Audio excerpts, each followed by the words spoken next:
Those guys, they're the next Canadian Army. Just a quick note for council. If you have your agenda, you need to reload it. Or if you haven't reloaded it today, like if you loaded it previous, yeah, there's a few little changes on there. Yeah. So if you have it as a running back file or something like that, or a running piece, make sure you reload it for today. So I downloaded this thing just before the meeting, so we're good. You're good. Yeah. So you don't want to go back, you just go into that Compass. Correct. Yeah. Slot out. See anything on there called Night Owl? As long as I close it, I just close it and go back on.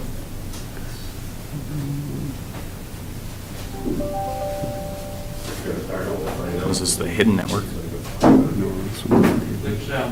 Which update do you have?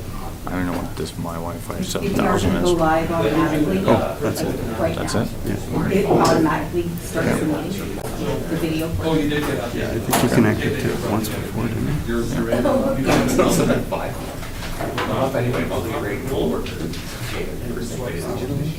then the next thing. No, you gotta go about halfway and hold. Okay. Finally, it's working. Good. Now swipe up on agenda.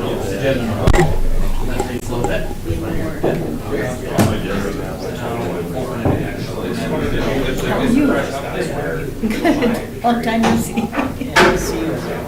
Oh, I only fill in, so. Yeah, exactly, yeah, usually Ray's only once a month. And I'm only maybe a couple of times a year, so, yeah. Well, and so the technology, but yeah, we forget. Just send that to you.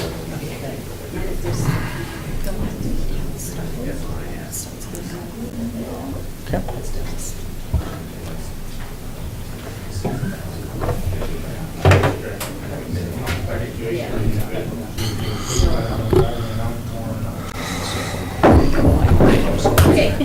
Don't worry, don't worry. Are you with it? Good morning, everyone. We will call the meeting to order at 9:31. Thank you all for being here today. Just a couple of things I wanted to cover before we got into the meeting itself. I wanted to send a thank you out to everyone that attended our open house last week regarding the potential tax incentive bylaw. We were fortunate to have several attendees from the county come. Just want to say thank you for that. Thank you to staff for their time in that as well, and thank you for council members that attended. There was some good discussion about the potential bylaw as well, obviously some discussion on some other areas of concern to the county, so that was nice. I also want to say a thank you to the finance department. A lot of work goes into getting the tax notices out, and if you got your tax notice, which you should have, there's this nice insert inside with lots of information about the budget process, different allocations. So I just wanted to say thank you to Jen and her team for that. I think it's really helpful, and even the tax notice itself pulls everything apart, and it's easy to see the requisitions on there, municipal, and what you actually are contributing to. So just wanted to acknowledge that. Also, obviously, a lot of talk over the last few days about the rain event that we've seen this past week. Very welcomed, obviously, for a number of reasons. Brings down that wildfire risk. I think I don't think any farmer is unhappy with seeing rain. I think it was very welcomed. Timely rain, maybe a little, I think some people would have obviously liked to see it a little sooner, but it was still nice to show up. With that, obviously, brings some other challenges regarding accumulation of water, pumping concerns and those things, so some challenges that we do have to face. I know operations phones have been busy this week, and I know council's phones have probably been busy as well. It will take some time for the operations staff to catch up on road maintenance, and the rain obviously does have some negative effects on that way on the infrastructure, so just ask for a little bit of patience there as we get caught back up. There's obviously several other orders of government, irrigation districts all at play when we have a rain event like that, and it's the county's role to try and manage our lane and also try and manage the expectations of those other partners. So I know there's been conversations between our operations staff, the irrigation districts regarding pumping and where water goes and the proper testing and the proper protocols to get approvals for that. So just be mindful that there's a number of players involved there. With that, we have one time-sensitive item on our agenda today. We have a public hearing scheduled for 10 o'clock today. We do have a rather full agenda with several subdivision applications, numerous correspondence, and 2 in-camera items for today. So with that, you've been presented an agenda. Is there any additions or deletions to the agenda? Morris? Yeah, thank you, Mr. Chairman. There's one deletion. It says the attendance of the of council down there on June the 19th, May the 19th. My name is on there, Councilor Morris. I was not. Yes, in the minutes, Morris, yeah. This is the agenda, though. Anything for the agenda? Oh, the agenda, okay. Claus? We'll move the agenda as presented. Thanks, Claus. Claus has moved the agenda as presented. Any discussion? Call the question. Those in favor? Opposed? Carried. And the minutes, as Morris noted, in the attendance portion, Councillor Zeenstra was not in attendance that day. Any other errors or omissions? Mark? Move the adoption of the minutes as presented. As amended? As amended, sorry. Nope, that works. Any discussion? I'll call the question. Those in favor? Opposed? Carried. Thank you. And why don't we move right down, and we'll get started with our subdivision applications then. D1, subdivision application 2022-0-068. Good morning, Hillary. Good morning, Steve. Good morning, Council, Mr. Chairman. So we do have a number of subdivisions for Council's consideration today as the subdivision authority. The first one is subdivision application 2022-0-068 for Bach Enterprises in the Southwest 21019 west of the 4th. This application is to subdivide out a first parcel out of the quarter section, and it is located just 2 miles northwest of the hamlet of Chin and 2 miles north of Highway 3, so kind of on the very east side of the county. This particular subdivision does meet all the county subdivision criteria, and I'll let Steve go through the planning comments and recommendation. Good morning.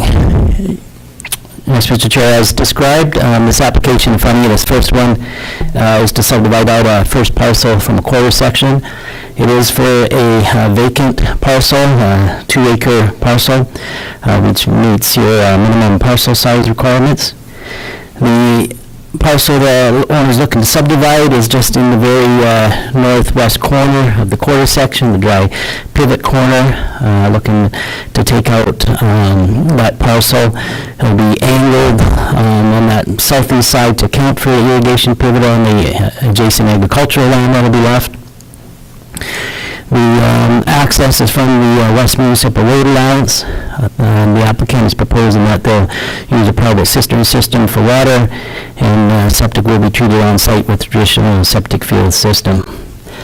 As part of this application, you can see there is a CFO located in proximity there to the east, half mile away there.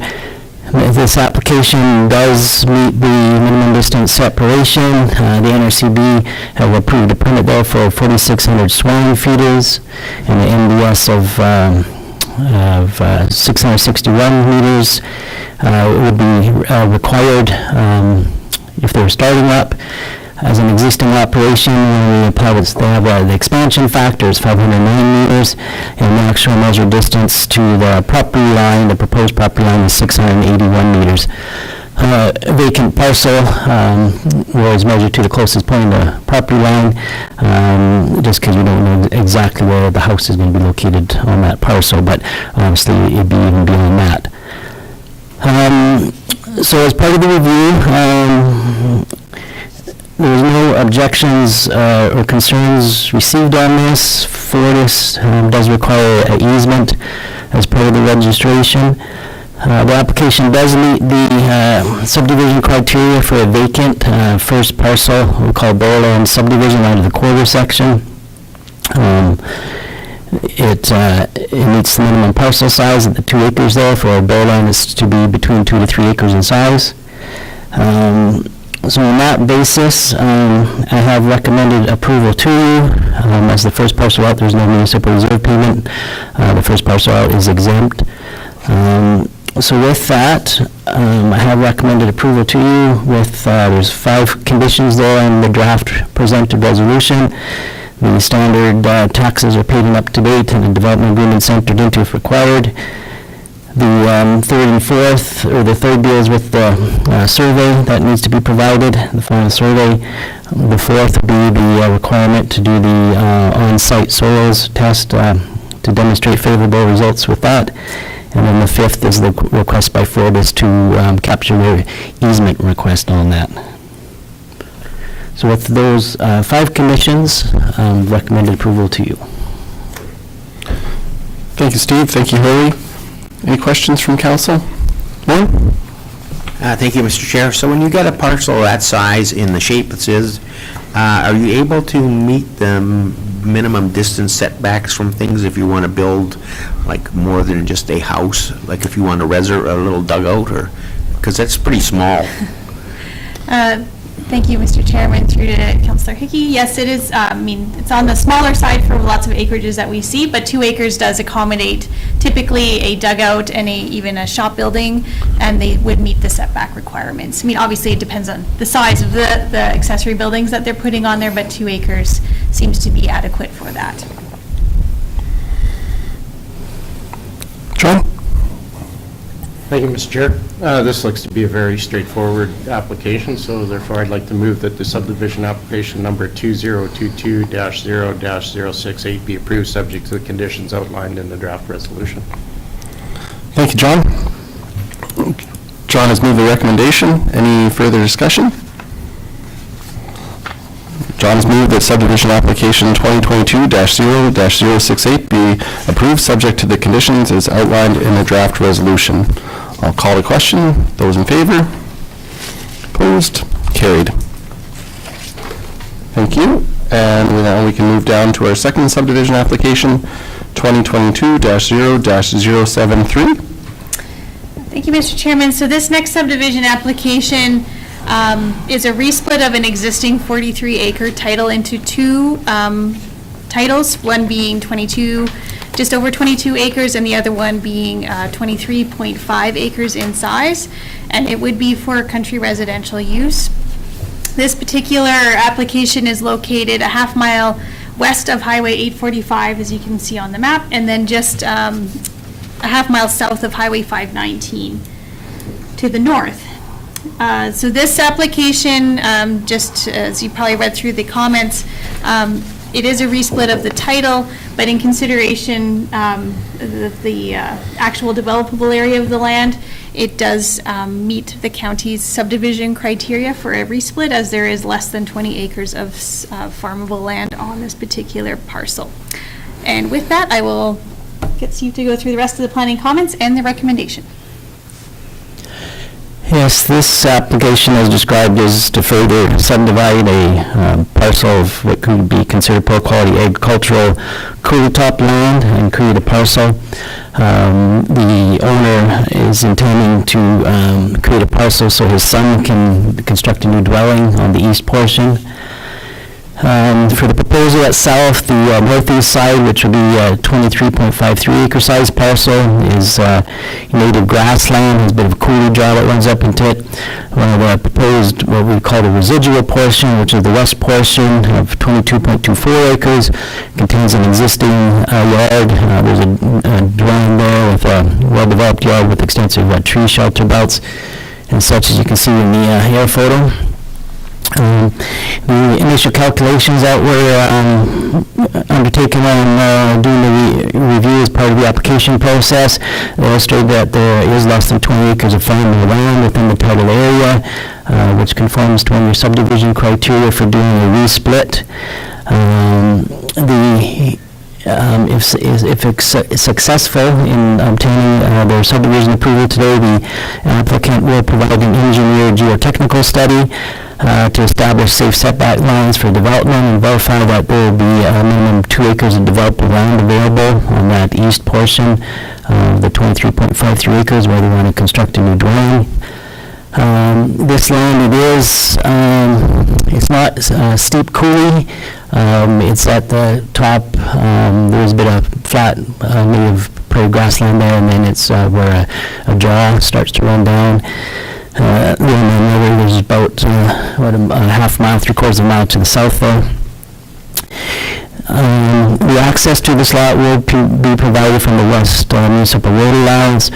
Part of the application also involves including a 60-foot wide strip of land, about 2.62 acres, that will run along the north side of the existing road and access to provide access around to the east side. And there will be their own private driveway access. It won't be dedicated to the county's county road or anything like that.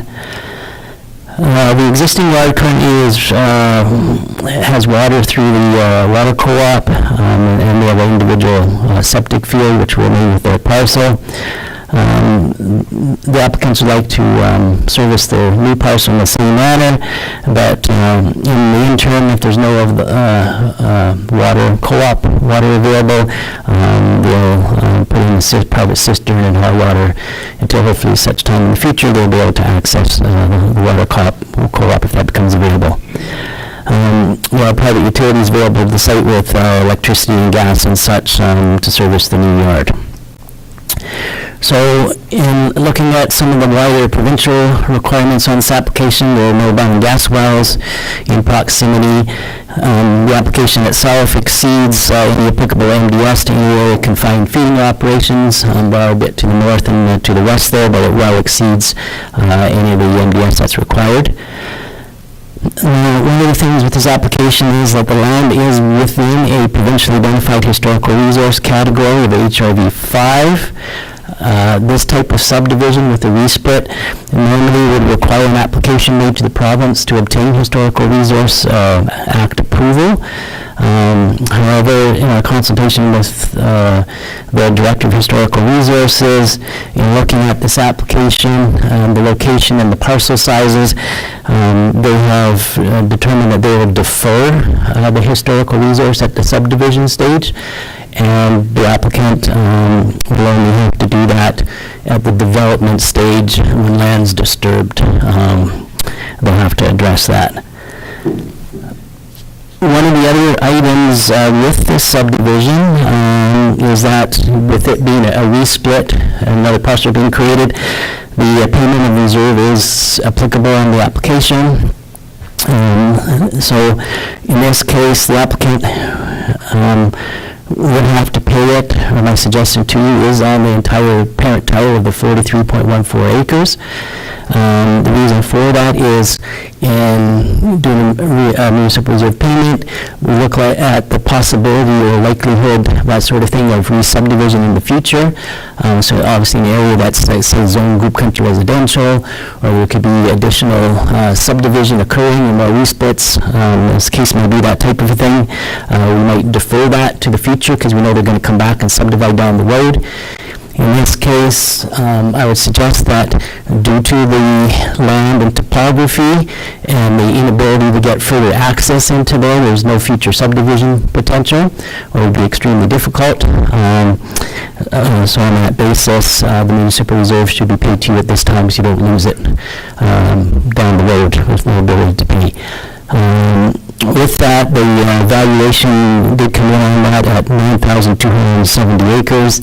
That basis is as coulee top native grassland with no improvements on it. So that works out to approximately $39,990 the applicant would have to pay his municipal reserve. And the applicant is aware of that. I've had multiple conversations about, even before they applied, they wanted to know if what they would have to pay and what would be applicable on the application. So they are aware of that value on that. So with that, During the circulation of this application, there were no objections or concerns received on the application. Due to the bylaw criteria and the ability to resplit a parcel that contains 20 acres less of farmable land for quality agricultural land, I have recommended approval to you with a number of conditions to do that. I want to do that municipal reserve payment is provided to the county. The other being that the taxes and development agreements enter into. The third is that they would have to provide a plan of survey from a board of land surveyor. Part of that would be dedicating the private driveway roadway.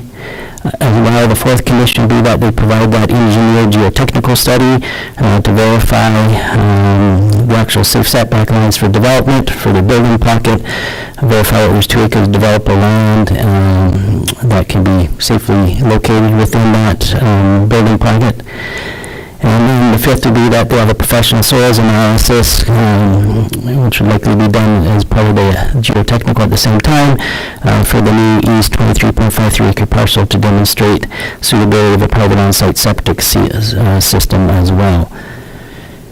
There's an informative just placed on there under number B, advising them as well that at the development stage they're going to have to address the historical resources when they go to construct on the parcel if they're successful in getting their subdivision. So with those 5 conditions and the payment of the municipal reserve to the county, I have recommended approval to you. Alternatively, if you didn't see merit in the subdivision, you could refuse it on the basis you didn't think it was suitable, and with that, obviously the county wouldn't be receiving your municipal reserve payment. I imagine likely the appellants would likely appeal as well, since they are doing this subdivision for their son to build a residence on there, and even with the reserve value, they've decided they would like to go ahead here with the application. So with that reserve and 5 conditions, I've recommended approval to you on that basis. Thank you, Steve. Klaus?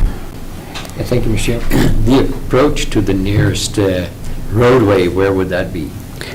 That is to the west there, as Hillary is showing as she zooms in, just where her hand is. So it would be off of Range Road 20-3. And that would end up at 519. And that goes up to the north to Highway 519, yeah. Thank you, Mr. Chair. So on the map that's in our agenda packages, it appears like the road they're going to use to get into the next piece, the subdivided part, is in another quarter. That's correct. So how does that work? Do they own the other quarter? No, yes, Mr. Chair. Through Councilor Hickey's question, as part of the application, that driveway is being subdivided, the 60-foot strip from the quarter section to the north, and it's consolidated into this parcel. It becomes part of the lot block plan, so it's not a separate standalone subdivision or title, and that will provide the private driveway access to get into the rear. Where their existing yard is there with the trees and the setup with their own driveway, it is too difficult to come through the yard, the existing yard, to get to the back, whatever. So going on the north side and just subdividing that strip and adding it to the east title as part of the land area for the title is the cleanest, easiest way to do it and have a direct road. So just to follow up then, does that preclude the guy from the north, or I assume it's north, where they're taking it from, the right to subdivide if they want to subdivide?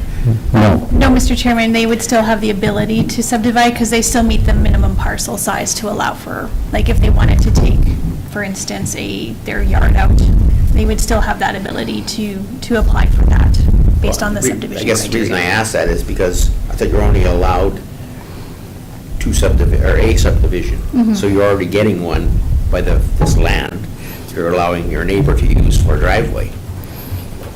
Is that correct or not? It's a subdivision like this is a consolidation into a new title, so they're not creating any new titles on the parcel in the Northwest 34. Like there's no separate title. So they're not creating a separate title for Northwest 34, it's being consolidated to the south. So it's like a lot line reconfiguration for the Northwest 34 and the acreage development.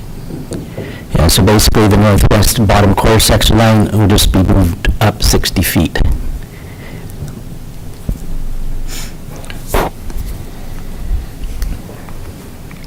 Anything further from council?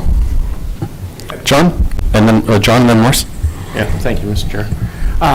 That sort of leads to the question I had when I was looking at this, is that on our map, it was showing this parcel and the north quarter as one piece, as divided. So the north quarter is owned by somebody else, but they are actually conceding 60 feet, and they're just creating another title. So that wouldn't, that's why it wouldn't preclude him from having another subdivision, because there'd still only be one title on that quarter. That's correct. Okay, thank you.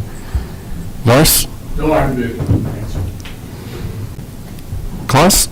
Thank you, Mr. Chairman. I'll move the recommendation application 2022-0-073 to be approved, subject to the conditions outlined in the draft resolution. Thank you, Claus. Claus has moved the recommendation. Any further discussion? Claus has moved that subdivision application 2022-0-073 be approved, subject to the conditions as outlined in the draft resolution. I'll call the question. Those in favor? Opposed? Carried. Thank you. And with that, we will take a short recess and reconvene at 10 o'clock for our public hearing.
Thank you. Call the meeting back to order. It is 10:01 and we have a 10 o'clock public hearing. So we will recess our regular meeting, and could I have a motion to open a public hearing? John? Sure. Sorry, pause. Thank you. John has moved to open a public hearing. Bylaw 2282-003, road closure, sale, and consolidation of a portion of Range Road 22-0 between Southeast 25-922 West 4 and Southwest 30-921 West 4. I'll call the question. Those in favor? Opposed? Carried. With that, the public hearing is being live streamed on the county's Facebook page. Is that accurate, or is it YouTube? Yeah, is that accurate? Yeah. Okay. Okay. So the public hearing for bylaw 2022-003 is officially open, and I will call upon the Supervisor of Planning and Development to speak. Hillary? Thank you, Mr. Chairman. Yes, so this bylaw, being bylaw 22-003, is to close a portion of county road right-of-way, being Range Road 22-0, which is in between the Southeast 25-922 west of the 4th and the Southwest 30-921 west of the 4th. This application was submitted by the landowner of those properties, so this road allowance goes right between their properties. It is located directly north of the city of Lethbridge. Specifically, it is directly north of Pavan Park, which some of you may be familiar with. And there are, this road allowance is undeveloped. It never has been developed in the county. And there currently isn't a developed road to this particular undeveloped road allowance. There is a road allowance just directly north of Pavan Park, which is in the county, being Township Road 9-4. Township Road 9-4 is only developed, it's developed but only further to the east. It doesn't go obviously across the river or across the coulee into onto the other side of the river. So it is essentially a landlocked, undeveloped road right-of-way. And the applicant would like to consolidate this section of road allowance to allow for contiguous mining for their current gravel extraction operation between the two parcels. Currently, just for council's knowledge, they do have a development permit for a gravel extraction operation in the Southwest 30-921. So in the larger parcel, they do have an active application for that particular operation there. They do not have an application for the area, that smaller triangle being the remainder of Southeast 25-922. So if they were to want to if they were successful in their application to close the road right of way and wanted to mine further to the west, they would have to put in a new development permit application and gain approval from the county for that. But that is their intent, is that they're kind of looking forward, and because it's an undeveloped road right of way, they wanted to not have any concerns with that. The county when we did a review of this application, the county determined that this portion of road right of way would not be required for future use and can be closed. In addition, Alberta Transportation has submitted a letter stating that they have no concerns or objections to the proposed road closure. As mentioned before, if this was approved by first by County Council and then by Alberta Transportation, the applicant would be required to consolidate the road closure area into their adjacent titles, which is located to the east and west of the proposed road closure area.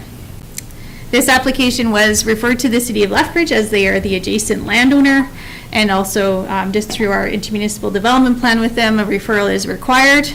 They had no concerns with the road closure as long as they would be referred to any future applications to expand the sand and gravel operation. As we've been working with them in the past applications with regards to mitigating any negative impacts that a gravel operation could potentially have on Pavan Park. With regards to a road closure, the county does have a policy 109A, which allows for the county to consider road closure applications.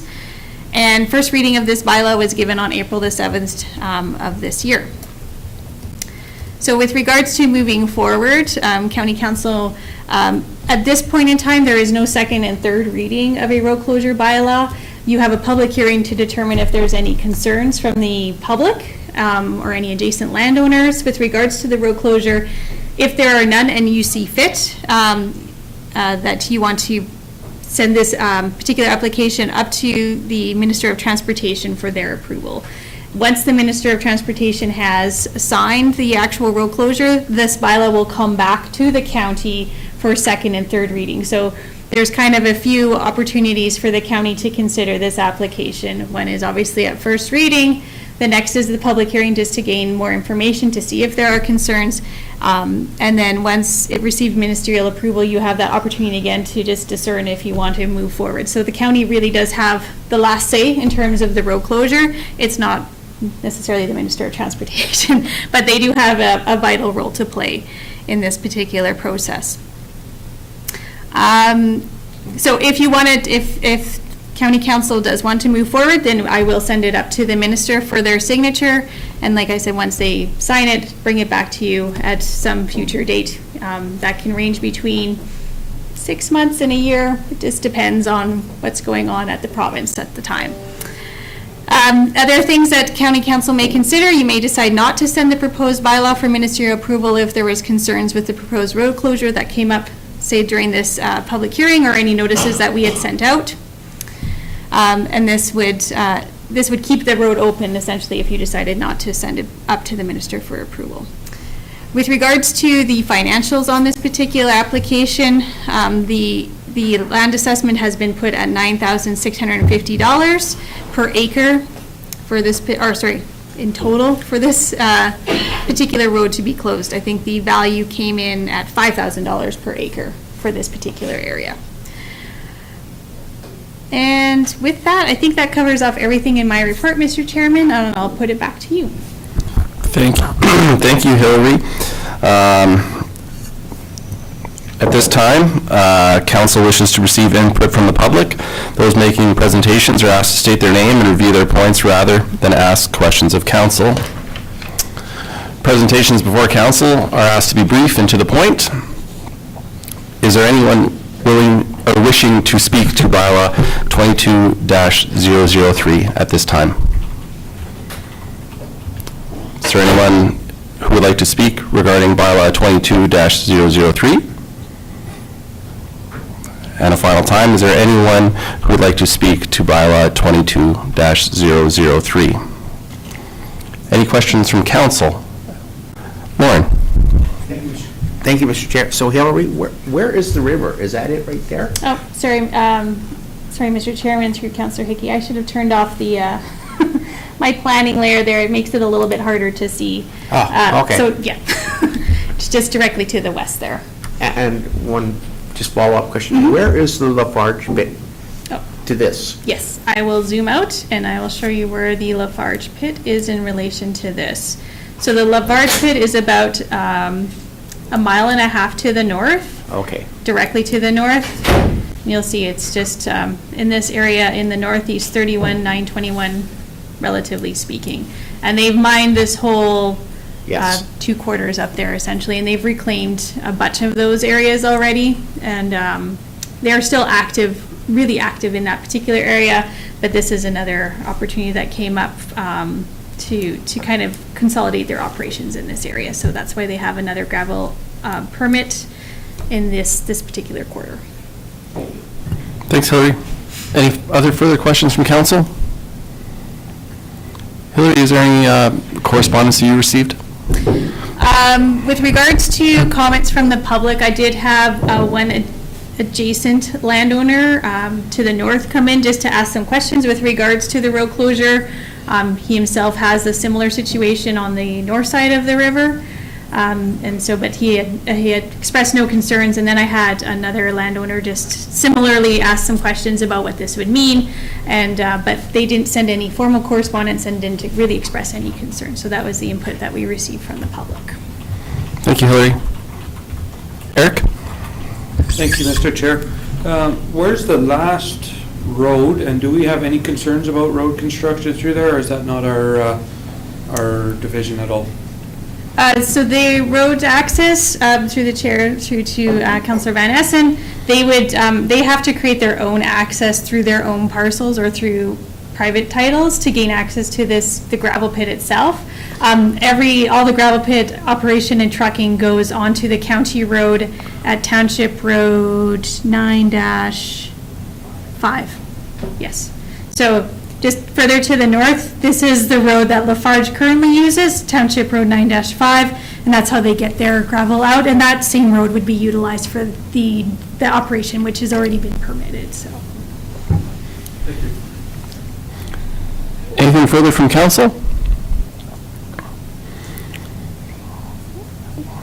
Seeing nothing, I would entertain a motion to close the public hearing. John? Thank you, Mr. Chair. I'd like to move that the proposed road closure be sent to the Minister of Let's close the public hearing. Sorry, my That's okay, that's okay. Well, then I would like to move that we close the public hearing. Thank you. John has moved to close the public hearing for bylaw 22-003 road closure, sale and consolidation. Any discussion? Call the question. Those in favor? Opposed? Carried? John, would you like? My feeling was hurt. I'd like to move that the proposed road closure be sent to the Minister of Transportation for approval. Thank you, John. Any further discussion? Does that motion captures what we need, Hillary? Yes, that's Okay, perfect, thank you. Awesome. John has moved that the proposed road closure be sent to the Minister of Transportation for approval. I'll call the question. Those in favor? Opposed? Carried. Thank you, Hillary. Yes, thank you. And with that, we can move back into our subdivisions. Subdivision 3 for today, application 2022-0-078. Thank you, Mr. Chairman. This third subdivision application for today is within the Northwest 29-920, west of the 4th. This application is approximately 3/4 of a mile south of 8 Mile Lake and 2.5 miles northwest of the town of Coaldale. This is a lot reconfiguration, so they are not creating any new standalone title. They are reducing the size of the acreage and increasing the size of the agricultural land in this particular proposal. So with that, I will go back to Steve for comments and the recommendation. This next application in front of you is, as Harry described, is a technically called property line adjustment between two parcels. Basically, the purpose of the application is to reduce in size the residential acreage title that exists and increase in size the agricultural parcel in size. The existing country residential acreage, which is on the west side of the canal, in the southwest kind of corridor, the title is 8.2 acres in size. And maybe as a background, to do a property line adjustment, it basically involves subdividing land from one piece, consolidating land to the other, so that that boundary line gets moved. Unlike some places like in the United States, they have in some of the states separate subdivision criteria in their type of land title system with just simply moving property lines. The only process we have in Alberta here is to subdivide and consolidate, and then resulting new plan that's registered, that property line gets moved to its new location. So we're subdividing 3.98 acres of land from that 8.2 acre residential yard and adding it to, by consolidation, the agricultural piece to enlarge it. So we'll go from 138.3 acres for the agricultural portion, it'll end up being 142.2 acres in size in the end. The agricultural title, as you can see there in this quarter section, it's split by a main irrigation canal running through it. But title for agricultural land in the Northwest 299. It's we'll call it title in two parts. So it's one title on each side of the canal forms one land title. As you can see, that ag piece in the back is in a sense physically cut off from the county's road allowance in the back there, but it's tied legally over to the northwest corner, which touches the road, and that will remain the case as a result of this process. So the 8.2 acre parcel contains a small residential yard at the very south end, and then there's some undeveloped cultivated agricultural land in that. The subdivision, it involves approximately a 550-foot wide strip of land that's being moved from one title over to the other. As a result of that, it's just that existing white line there, maybe Hilary can show you with her cursor there, will just get moved further to the south, largely to where you see the little square there, in that area there is where it's being moved down to. So access will remain from the West Municipal Road Allowance, and the yard won't be affected, its existing situation and its sewage septic field where it is and all that stuff will be affected by this move of the property line and this adjustment being made.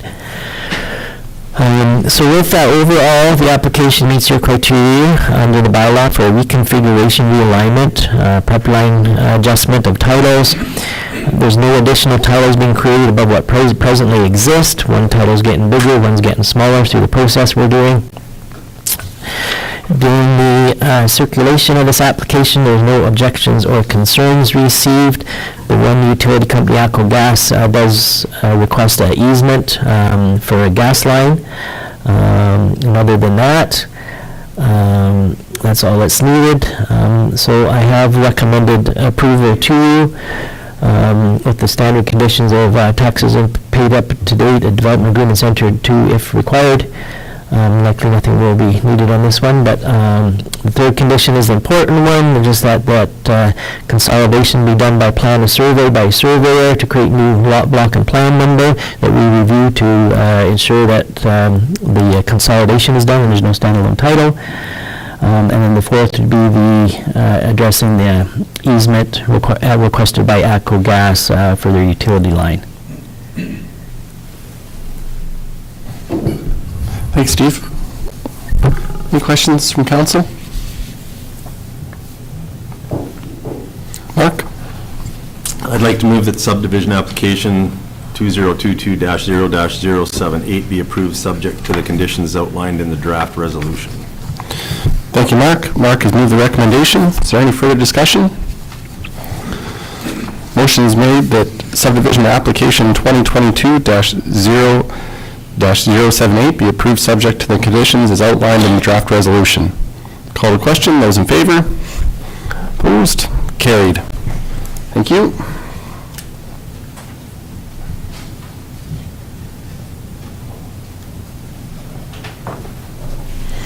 And moving down to number 4 for today, subdivision application 2022-0-079. Hillary? Thank you, Mr. Chairman. So this next subdivision is a first parcel out of the quarter section, being the southeast 11221 west of the 4th. The applicant wishes to subdivide out a 2.5 acre title out of the existing intact quarter section. This application is located 2 miles northwest of the hamlet of Iron Springs and 2 miles north of Highway 25. And with that, it does meet all the subdivision criteria as a first parcel out of the quarter section. I will pass it off to Steve for comments and recommendation.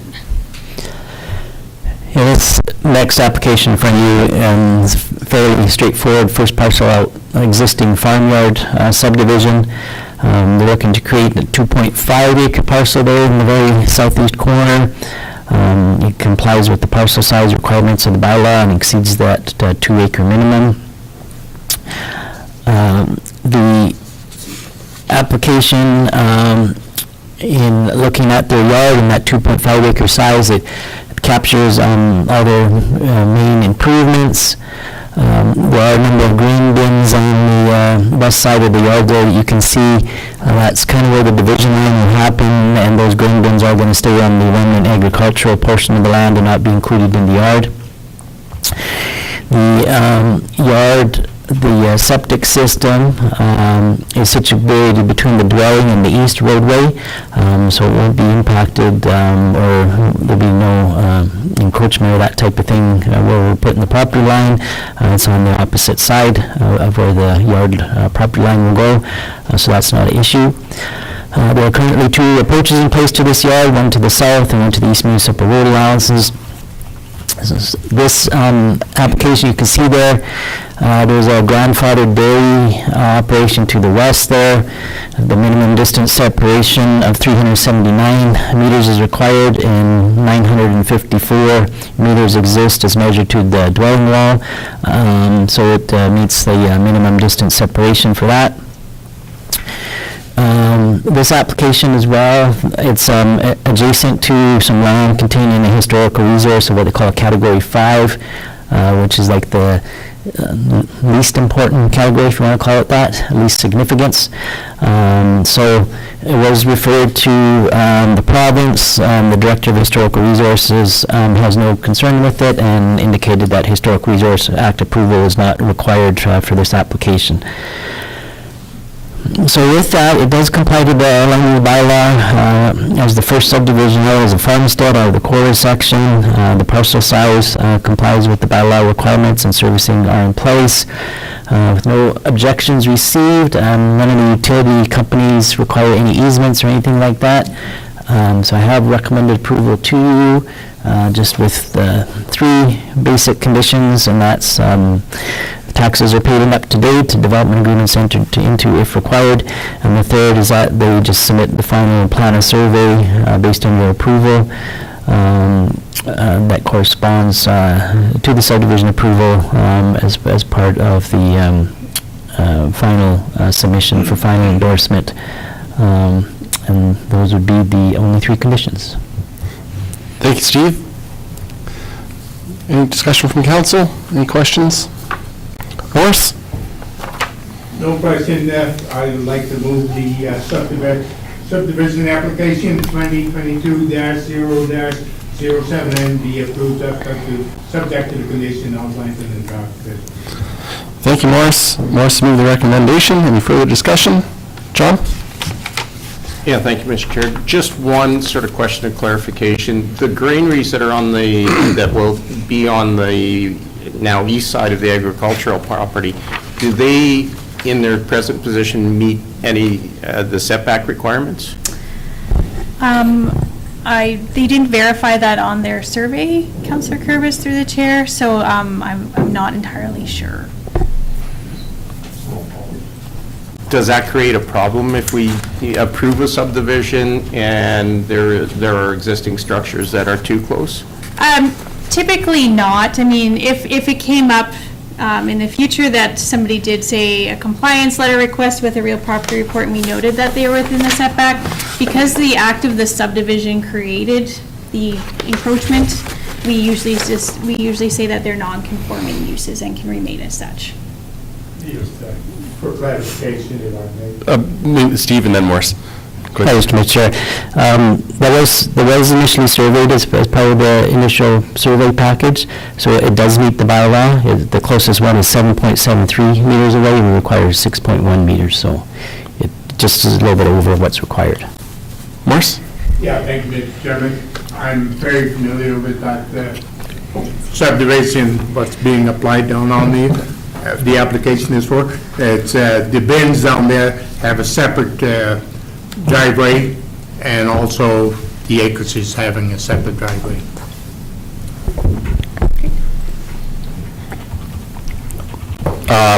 Morris has moved the recommendation, subdivision application 2022-0-079 be approved subject to the conditions as outlined in the draft resolution. Any further discussion? Call the question. Those in favor? Opposed? Carried. Thank you. And our fifth and final subdivision application for today, 2022-0-080. Hillary? Thank you, Mr. Chairman. This being the last subdivision application that we'll hear today, is an application to subdivide out a just over 2.5 acre first parcel out of a 100, or an intact quarter section, same as the last one. This is in the Northwest 8919 west of the 4th. This particular application is located 2 miles east of the town of Coaldale and about just less than a mile south of Highway 3. This is to subdivide out an existing yard, and it does meet all the subdivision criteria contained within the county's land use bylaw. With that, I'll put it to Steve for the comments and recommendation. And this last application in front of you is, as mentioned, also a first parcel at Farmstead. This application is for 2.52 acres in the very northwest corner. This one does have a developed yard there. You can see with the dwelling, detached garage, there's a Quonset, some grain bins, accessory building on it. The yard in this case will be kind of a rectangular yard. On the east side, the setback will be 20 feet from the Quonset to the east to ensure it meets compliance with the setback requirements of the land use bylaw.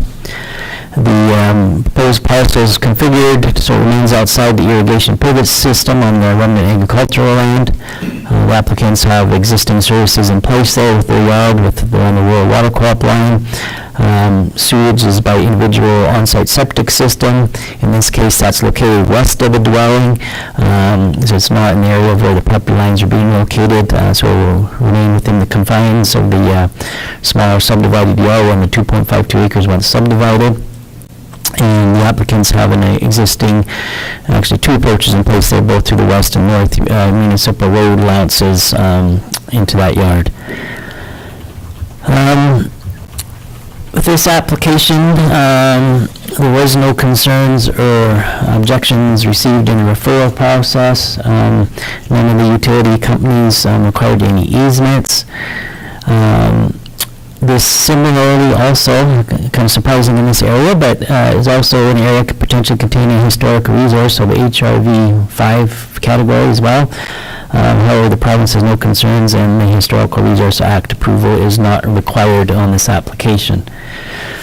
So with that, on the basis that it is a first parcel out farmstead subdivision, the 2.52 acres complies with the minimum 10, not to exceed 10 acre criteria, and will capture the buildings and improvements that exist there and meet the 20-foot back setback in the rear to the proposed new property line.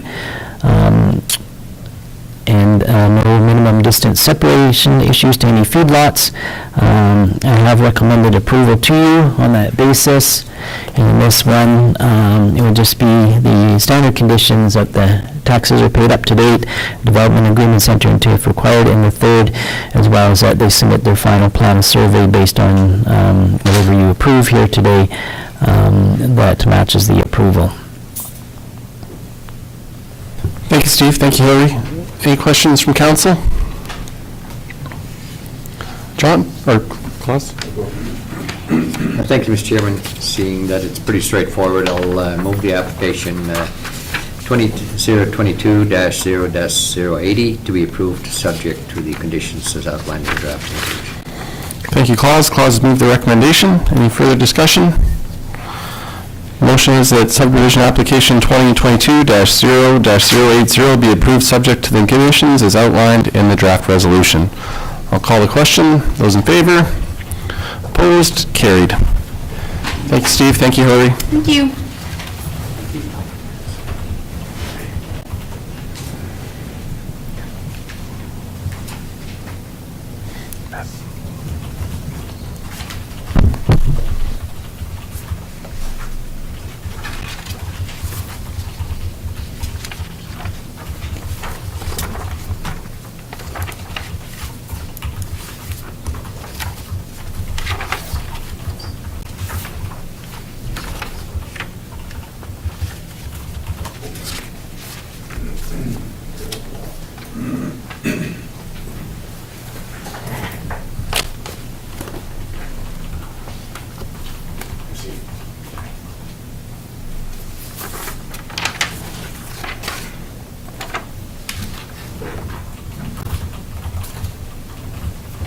If you're all right, Hillary, why don't we continue on? We'll go down to G 1.1, Resolution Road Closure Sale and Consolidation of Road Plan 8419 HB. Certainly, thank you, Mr. Chairman. So this next road closure application, slightly different format than the other road closure application, and I will explain as to why it's a little bit different. So we received an application to close a portion of road, and that road plan was Road Plan 8419 HB.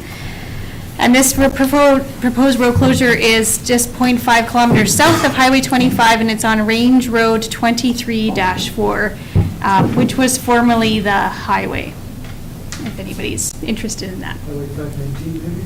Nope, Highway 23. South, did you say half mile south of? It's south of Highway 519, and it's the old Highway 23. And that's why there's some weird lines going on there. So moving forward, with this particular application, as you can see on this particular parcel, there is a very small acreage associated with this particular subdivision plan. Back in the 1960s, this particular subdivision was subdivided out, and at that time, because it was alongside a highway, the Alberta Transportation Department at that time required that a service road dedication was required, thus creating Road Plan 8419 HB. Since that time, as everybody well knows, Highway 23 was relocated further to the west, and the former highway was turned into a county roadway under our control and maintenance. This parcel has sold a number of times over the years, and the most recent landowner, realizing that most of the yard was actually being utilized by the landowner itself, had requested the application to close and consolidate this portion of road to increase the size of their yard and to make sure that they were not in any, that they were in compliance with all the county's regulations with regards to the use of their property. So the under the Municipal Government Act, we are allowed to, as a municipality, close roads in two ways. One is by bylaw, which you saw in the previous application, and that's where you have a typical, just straightforward range road in the county. Another way to close roads is through resolution. A resolution can be used in this instance because it was a road plan. It was created as a result of a subdivision. And in addition, there is an alternative means of access to the parcel. So by closing and consolidating this particular road plan to the acreage, they still have obviously clear and free access to Range Road 23-4. And so the MGA does allow us to close this particular road by resolution and not have to go through the entire bylaw process. The road in question is obviously undeveloped as a county road right-of-way, and it is being currently utilized by the acreage owner as part of their own property. And county administration has determined that this road will not be required as any part of the county's road network in the future.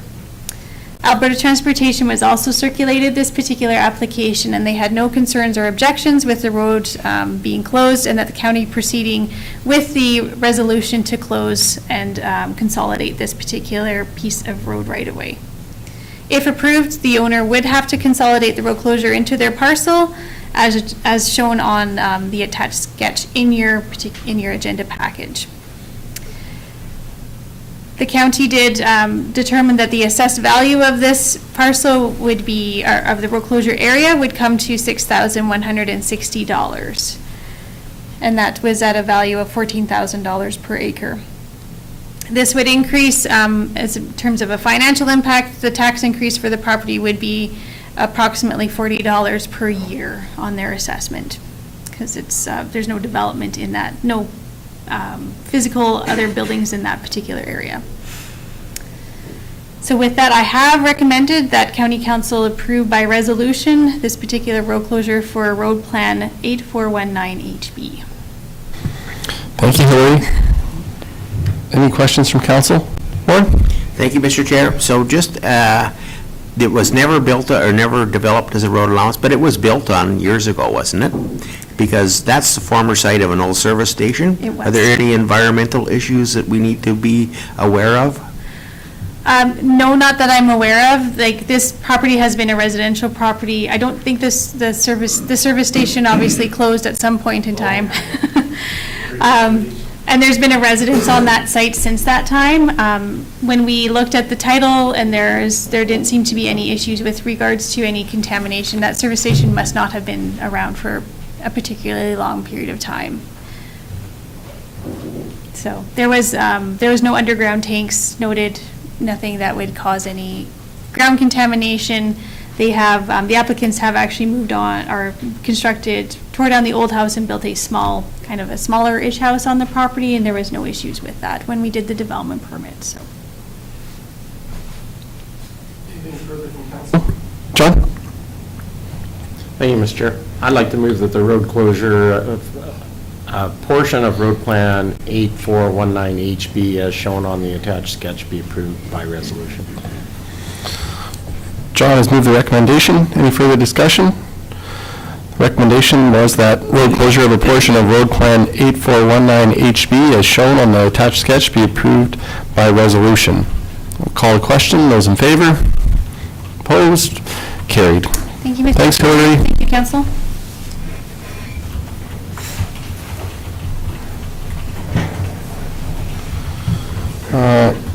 Moving down in our agenda takes us to G1.2, draft fire bylaw number 22-002, second and third reading.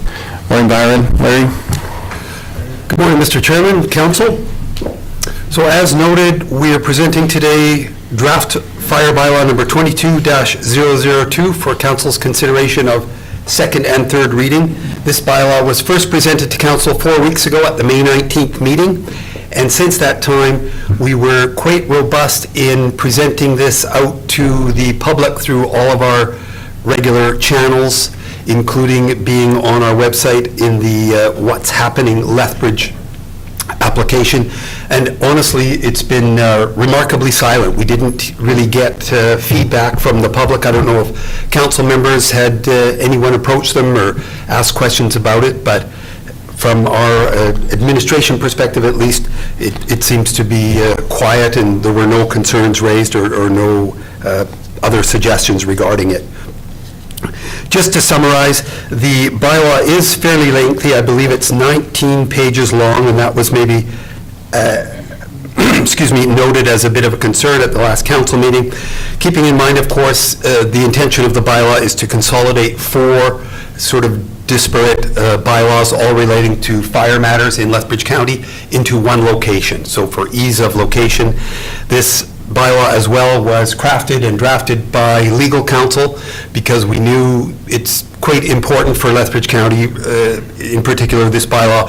We do refer to it frequently, and through the half of the year at least, sort of summer and warmer months, there's a lot of activity goes on around this bylaw. We wanted to be sure it was accurate, right, and dealt with all the issues from legal and just sort of practical perspectives, and we believe we have captured that in this bylaw, Mr. Chairman. If you'd like, I could quickly just summarize, maybe for members of the public who are perhaps listening in or haven't seen this bylaw yet, just some of the highlights of what the bylaw itself will change that might be a little bit different from the previous 4 bylaws. One of them is that minimum fines are proposed to be increased from $100 to $250. In this day and age with inflation, I think most of us might agree that a $100 fine for a fire violation is maybe not very much of a deterrent. Not that we have to issue those or that those are issued very frequently. I think the public is doing a great job in complying with the rules that the county has around keeping everyone safe with respect to fires. The bylaw also authorizes county administration to impose fire bans and restrictions. Previously, there was a conflict in 2 of the bylaws. One of the bylaws said county administration has that authority. One of the other bylaws said that council members have that authority. So we're just proposing that sort of from a science-based approach, we allow that to be addressed by administration strictly. Provides more information regarding the declaration of fire restrictions. historically, up until maybe sometime over the last year, the county used fire bans and fire advisories, but not so much fire restrictions. But we're finding that to be a helpful and kind of practical midpoint meeting between an advisory, which is just, hey, everybody, please be extra careful, to an outright ban, which is no burning whatsoever. The restriction is somewhere kind of in the middle of those two, so we've added that into the bylaw. Delegate council's authority to appoint fire guardians under the Forest and Prairie Protection Act to the chief administrative officer, accurately states position titles. The bylaw removes reference to the capital budget and equipment allocation that was referred to in the previous fire bylaw 21-017, reflects some changes made to provincial legislation, and again, as noted, streamlines 4 bylaws into 1. There are no changes, I will note, to the fireworks permit system that is currently in place for Lethbridge County. The disadvantages, we haven't really identified any disadvantages other than arguably it's a fairly lengthy bylaw, but we believe it is fair enough to read. It's understandable and applicable, and hopefully reduces any confusion. And again, everybody who might have interest in fire-related issues in Lethbridge County can at least now go to one location rather than having to look throughout 4 different bylaws to try to find an answer to a question or an issue. Financial impact, I touched on just increasing the fines ever so slightly, or the minimum fines. And beyond that, Mr. Chairman, I think that's got it covered, and if there are other issues that council wishes to bring up, we have a couple experts in the room who deal with this more than I do on a sort of day-to-day basis, and I'll turn it back to you. Thank you. Thank you, Larry. Thank you, Byron, for this presentation on draft fire bylaw number 22-002. Council, any questions? Morris? Yeah, no, just a clarification, Mr. Chairman. I wasn't here on May the 19th when it was being discussed, and I'm pretty sure you guys had a lengthy discussion on the bylaws, whatever, but I wasn't there. Is it still, should I refrain from voting? I was part of the discussion. I would defer to you, Larry, on that. Yeah. Well, the question, Councillor Zinstra, through the chair, no issue at all, no. The bylaws there, you've had the opportunity to read it if you so wish, and there's nothing in the Municipal Government Act or any kind of procedural rule with respect to this that would suggest you don't have the opportunity to vote how you see fit today. You're welcome. Thank you. Yeah, no, that's more related to a public hearing. If you had not been present at a public hearing and then went to vote on a bylaw at a later date, you'd need to refrain at that point, but this is not that situation. Thank you, Larry. Thank you, Morris. Welcome. Any questions? Brian? Thank you, Mr. Chair. Could you explain just a little more about the fire restrictions versus the, I don't quite follow all that, I guess. Sure, maybe if I could ask that Byron Councilor address that. Hickey, through the chair.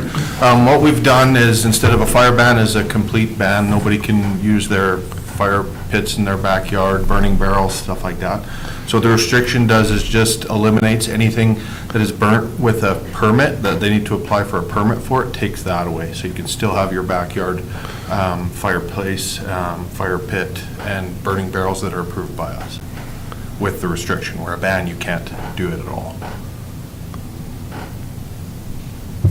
Just to follow, so then you could move from a restriction to a ban if needed? Correct. Or, okay. Yep, correct.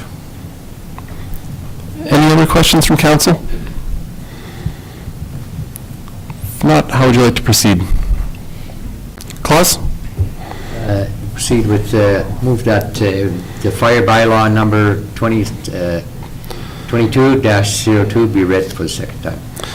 Thank you, Claus. Any discussion? Claus has moved second reading of fire bylaw number 22-02. Call a question. Those in favor? Opposed? Carried.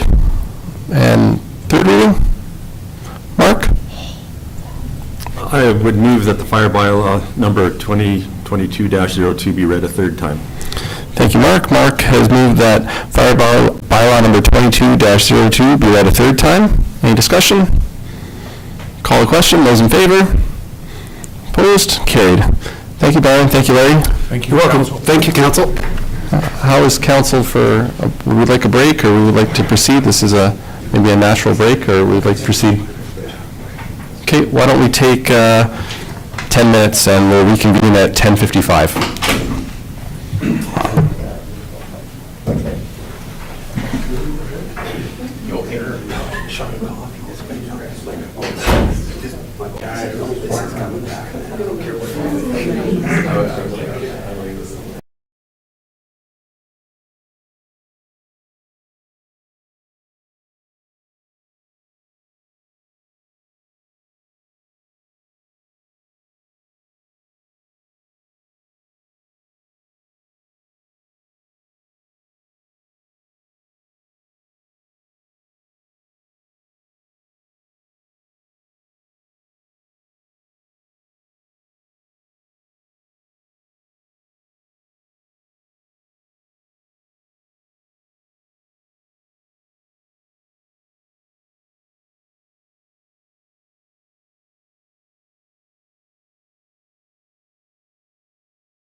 I'll get that. I'll get to that, yeah.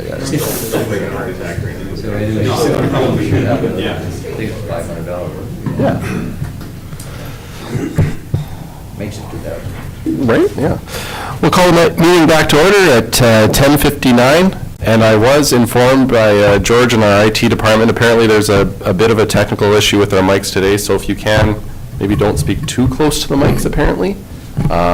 So just a note on that, there is someone coming in to look at it before our next meeting, but a few issues. We are on item G 2.1, the Coaldale Lethbridge Community Growing Project 2022 request. Morning, Jen. Good morning. Thank you, Mr. Chairman. So before you is a request based on a letter that was received from the Coaldale Lethbridge Community Growing Project. The request was to have County Council consider waiving taxes on 2 parcels of lands, both of which are used for the community crop growing project. The 2022 municipal portion of these taxes, as we obviously would not be waiving the requisition portions, are $1,690.16 and $309.82 between the 2 parcels.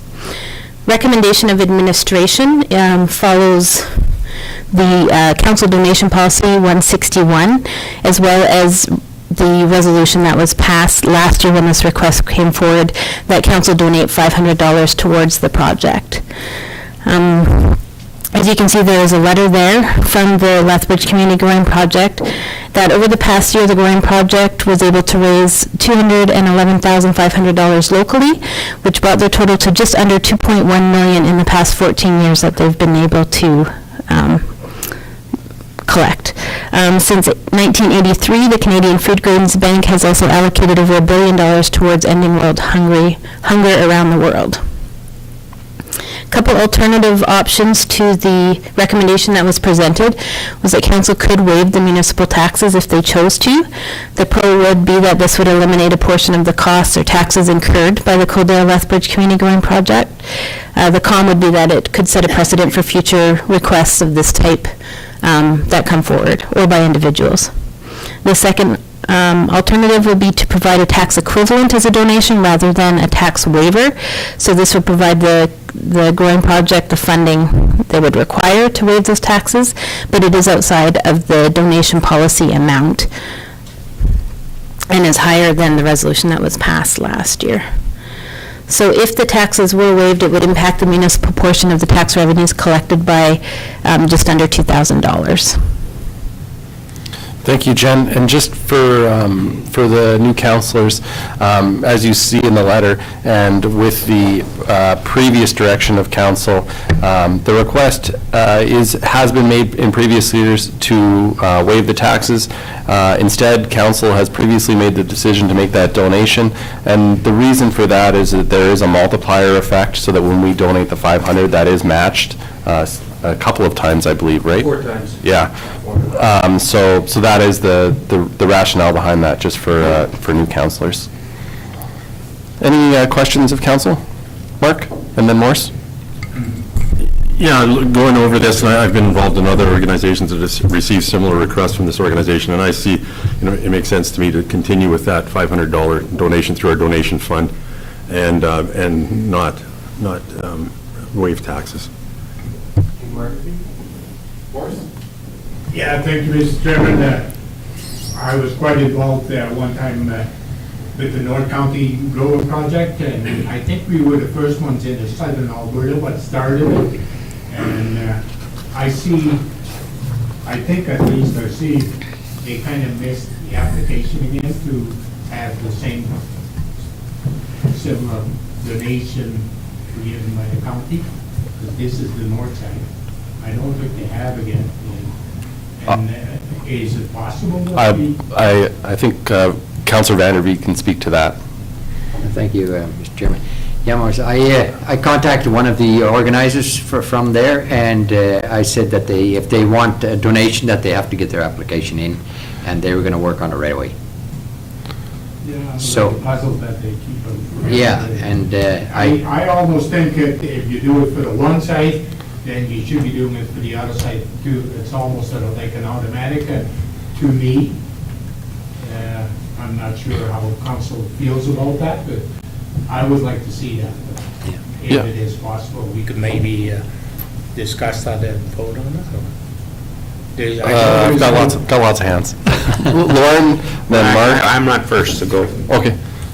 Go ahead, Mark. Yeah, I think we have an application process and you follow it. If you don't apply, you don't, I mean, we can't just randomly say everybody should get it. I think, I understand what you're saying, Morris, but I think there's a process that we have and let's follow it.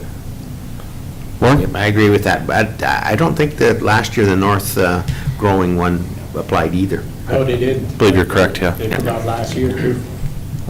John?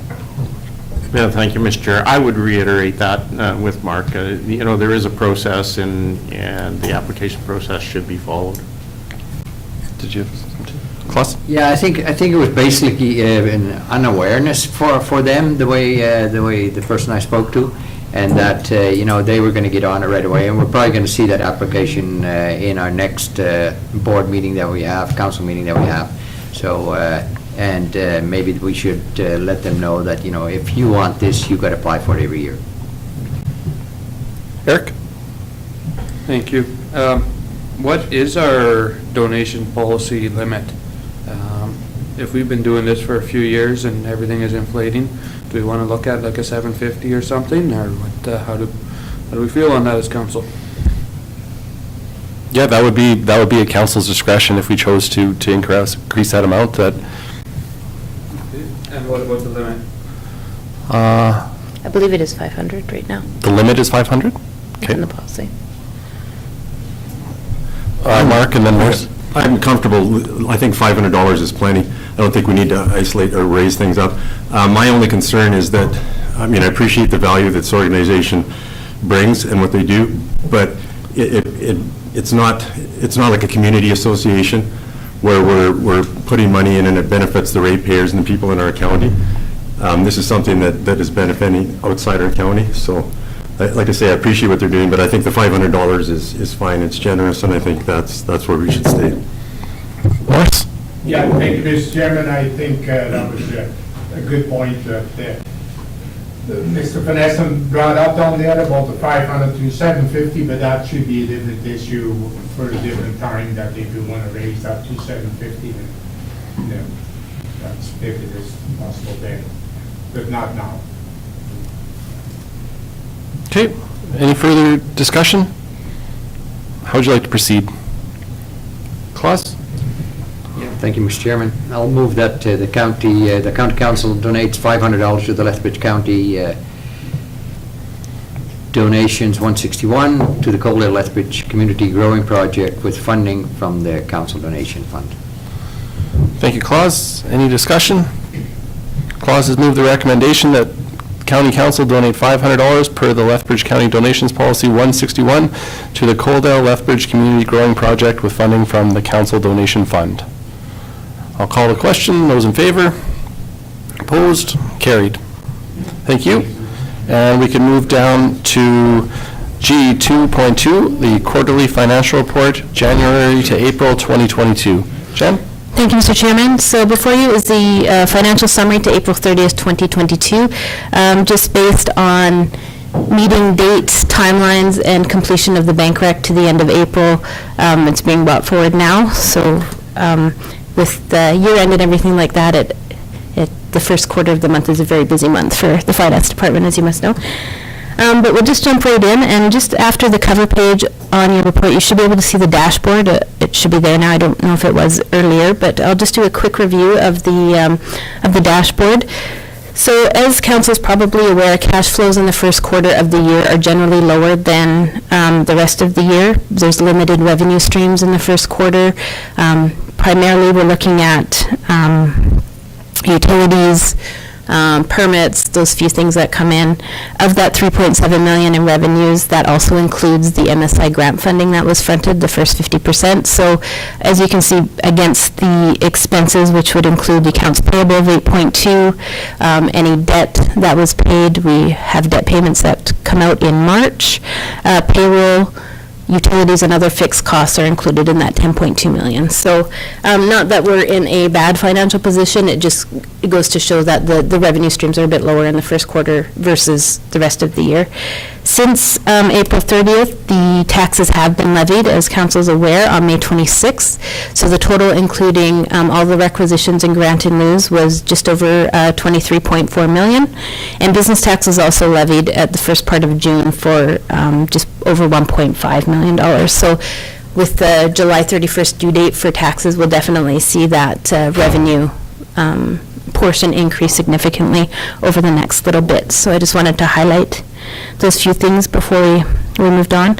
I was also going to mention within that expenses, we also in the first quarter had our school requisition was taken. So I believe it's just over 1.2 goes to the school foundation, public school foundation, and another 94,000 and change goes towards Holy Spirit. That's been designated towards Holy Spirit.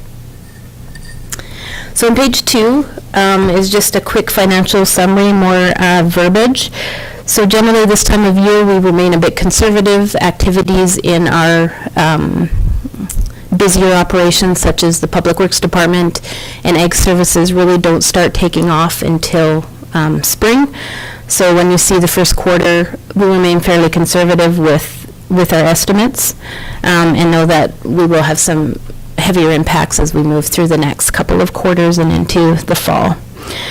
However, since the budget was passed in December of 2021, there have been some changes made within the county as well, some transition pieces.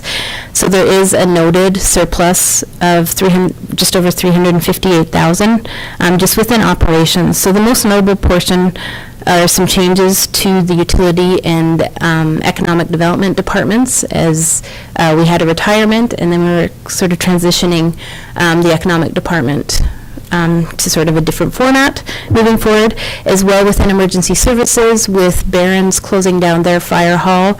We had budgeted based on the agreement and number of calls. So there's some adjustments that have been made there, just with the fire hall closing and not having those commitments to the Barron's fire hall. As well, revenues are, as we anticipated, up in emergency services, but some of that is offset, of course, by costs, because with the new service agreement, what we're paying the departments aligns more with what we're actually invoicing now under our new fees and services bylaw. And this is the first full year that we will have that bylaw in place. So I think we'll be able to see really by the end of the year, have a good feel for how those agreements are working against our fees and services bylaw. As well, we do retain 10% of those calls for the administration piece that's related to Byron's position, Amelia's position, and invoicing all of the people that have been affiliated with the calls. So that makes up the majority of that estimated or projected surplus at this time. Page 3 is pretty much the same information, but it's laid out obviously in more of a numeric format. Just for council, you can see that there have been some at the bottom of the page, capital expenses to date. Majority of that is related to fleet, although the infrastructure and other capital projects are starting to pick up as well as we move into spring, and requests for proposals, et cetera, have been accepted and are moving, or tenders have been moving forward. Page 4 again is just a very similar format. I will note that the return on investments is showing a deficit right now. I believe when we had Wood Gundy come and speak, they talked about some ebbs and flows that are happening. We did have to withdraw a little bit to cover funds, like mentioning, with revenues being lower. So I believe we'll see that adjust itself as we move further throughout the year, and with the rate increases that we're seeing come down from the banks. And just moving on, I just wanted to hit maybe some of the highlights in the department activities. I'm sure council did get a quick review. I was just going to note that under the council summary that a lot of donations have already gone out. We've paid $80,000 towards the community center associations. We had commitments to the Picture Butte Rural Crime Watch that council made, I think it was last year or the year before, of $1,000 a year for 5 years to help support that association. The Community Planning Association donation was made as a sponsorship towards them, the Old Man Watershed, and then another commitment to the Alberta Conservation Association. I believe I want to say Fish and Wildlife people came and gave a presentation a couple years ago, and another commitment was made there. So all of the committed contributions for the year have been made thus far. And strategic planning took place, and the strategic plan was approved. You can see the department activities as we go through. On page, it says 8, but I think it's 10 in your document there, 10 or 11. Just under fleet, I noted all of the capital purchases to the end of April, so you can see what a majority of those capital purchases have been made with regards to the graders, tractors, and such. And then I also included under infrastructure services on the next page just a summary of those projects to date and what costs have been incurred. I know we, with Maddie, Devin, and I help fill out this capital summary form, and it is put out to the public within the quarterly newsletters as well. We also had tax penalties were levied on June 1st. This is penalties on total balances of 15%, so all outstanding balances, not just the current year's levy. So $305,000 there, which is up slightly from 2001's January 1st levy. We passed both of the tax bylaws, business and general tax, which again I mentioned has been issued, and the rest is just for council information. I don't think there's any big surprises in the activities to date. The Planning and Development Department and the CPOs had given a report prior to this one, so I just included some data from their reports. The last thing I kind of wanted to mention was just in regards to some provincial updates. There haven't been any major notifications come forward with regards to funding at this time, other than the MSI has been approved for the upcoming year, so that's good news. But it will be replaced with the local government fiscal framework grant. They had brought this forward a couple years ago. We thought actually it would be, as of this year, that would be the name of the grant, but it looks like they've pushed that out. So that's coming forward as well. They have renamed the Federal Gas Tax Fund to Canada Community Building Fund. So just a couple of acronyms and terminology that you'll see coming forward now that will look a bit different, so you won't be moving forward in the future hearing MSI and FGTF so much when we're talking about some of the funding options. So not a lot of changes in the amounts that they're allocating for those years, but at least they're still there, and we will be receiving funding as anticipated in the budget for this year. And I think that is kind of a quick summary. I don't know if council has any other questions with regards to the report. Thank you, Jen. Eric? Thank you, Mr. Chair. The Canada Federal Gas Tax Fund, I see we're pulling out of it for a variety of things. Is that a predetermined allocation that we get, or do we have to apply for each project as we require funding? So the federal government determines how much they're going to provide the municipality for the grant funding, so we have that allocation, but we still have to submit our application and have each project approved within that.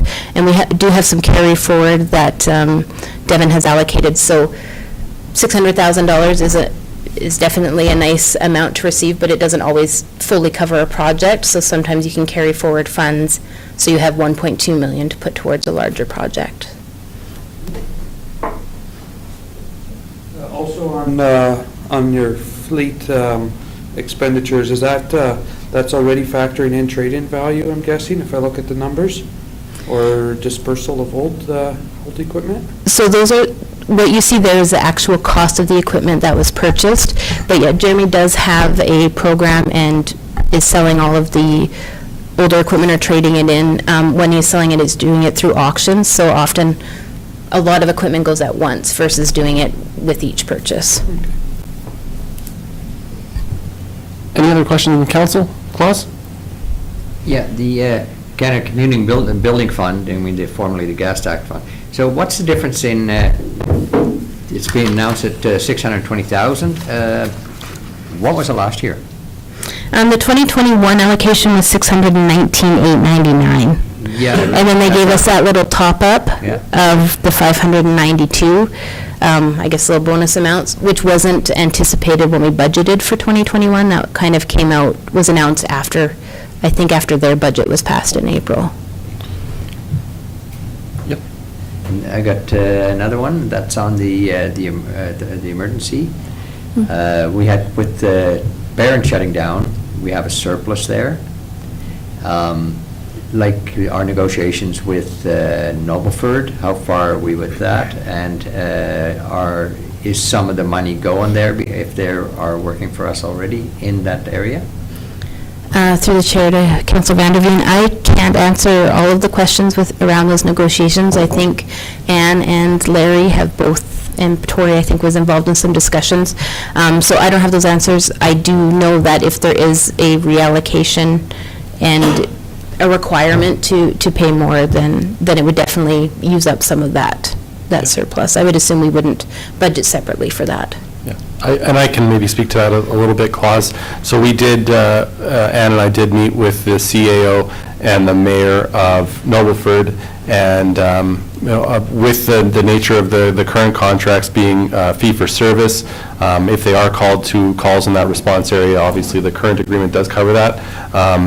However, there is a portion of that which was, I believe, allocated as rent, going towards Barron, so obviously that portion is no longer being allocated. The mayor and CAO did ask Ann and I some questions and maybe voice some concerns over that. We gave them the advice that to go to their council, get some direction as to if they would like to formally make a request or how they would like to proceed with that. So that could be forthcoming, but that there has been some time that passed. But we indicated that, we were appreciative of them taking on that area, and I think there was just maybe a little clarity needed to be around the nature of the agreements, and being that they are fee-for-service. Potentially it doesn't change things greatly, but they obviously could have a different feeling on that, so they were going to work on that and come back to us with a potential question or ask, I suppose. Lauren, did you have some? Thanks, Mr. Chair. So just two questions on the gas tax. As the tax increases on gas federally, is the tax based on a percentage of the amount of tax the government collects, or is it a set figure you get each year, or how does that work? Or do you know? I'd have to look at the details of what is probably a very complicated formula.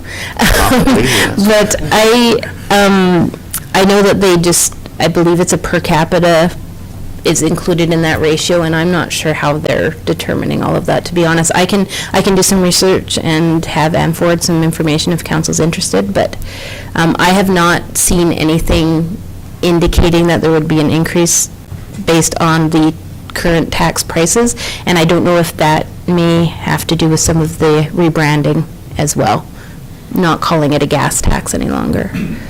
And to that end, Jen, it was a popular topic of discussion at the FCM conference. I know FCM has very much championed the gas tax and other building fund as a way for the federal government to partner and participate with municipalities, and the doubling, as it was called in the previous year. Obviously, FCM has put a big push on to maintain that level.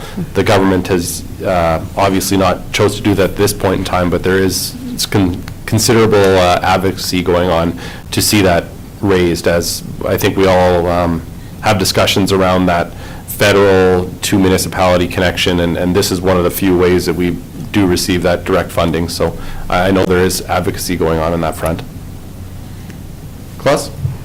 Just on that one, am I correct when I say that it was like years and years ago, probably looking 20, 25 years ago already, that it was on 5 cents per liter that the gas tax was based on? So in that way, the amount of money would stay the same, because that didn't go by percentage. And just the knowledge I have from way back. I don't know what they did 25 years ago. I'm sorry, I wasn't in this field at that time, so. Thank you, Mr. Chair. So just one other question, that was on fleet, the replacement of FT 149 tractor, is that a tractor or a highway tractor? That is a tractor. So this is for our construction operations. This one pulls either a disc or one of the pulled behind packers. Thank you. Eric? I saw we budgeted for 35,000 on that tractor, and it looks like it sold for about 27, so we should get about 24 or so out of that. Where does the difference come from? Is that something we could discuss here, or if you want to follow up on it afterwards or so?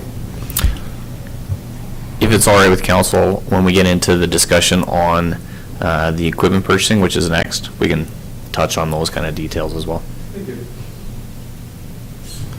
Anything further from council on Jen's financial report? Lauren? I would move acceptance of the report. Thank you, Lauren. Lauren has moved the quarterly financial report, January to April 22, be accepted for information. Any further discussion? Call the question. Those in favor? Opposed? Carried. Thanks, Jen. Thank you. And with that, we can move down to the municipal services portion of our agenda, G3, G3.1, the 2023 capital equipment purchasing. Morning, Jeremy. Good morning, Mr. Chairman. Good morning, council.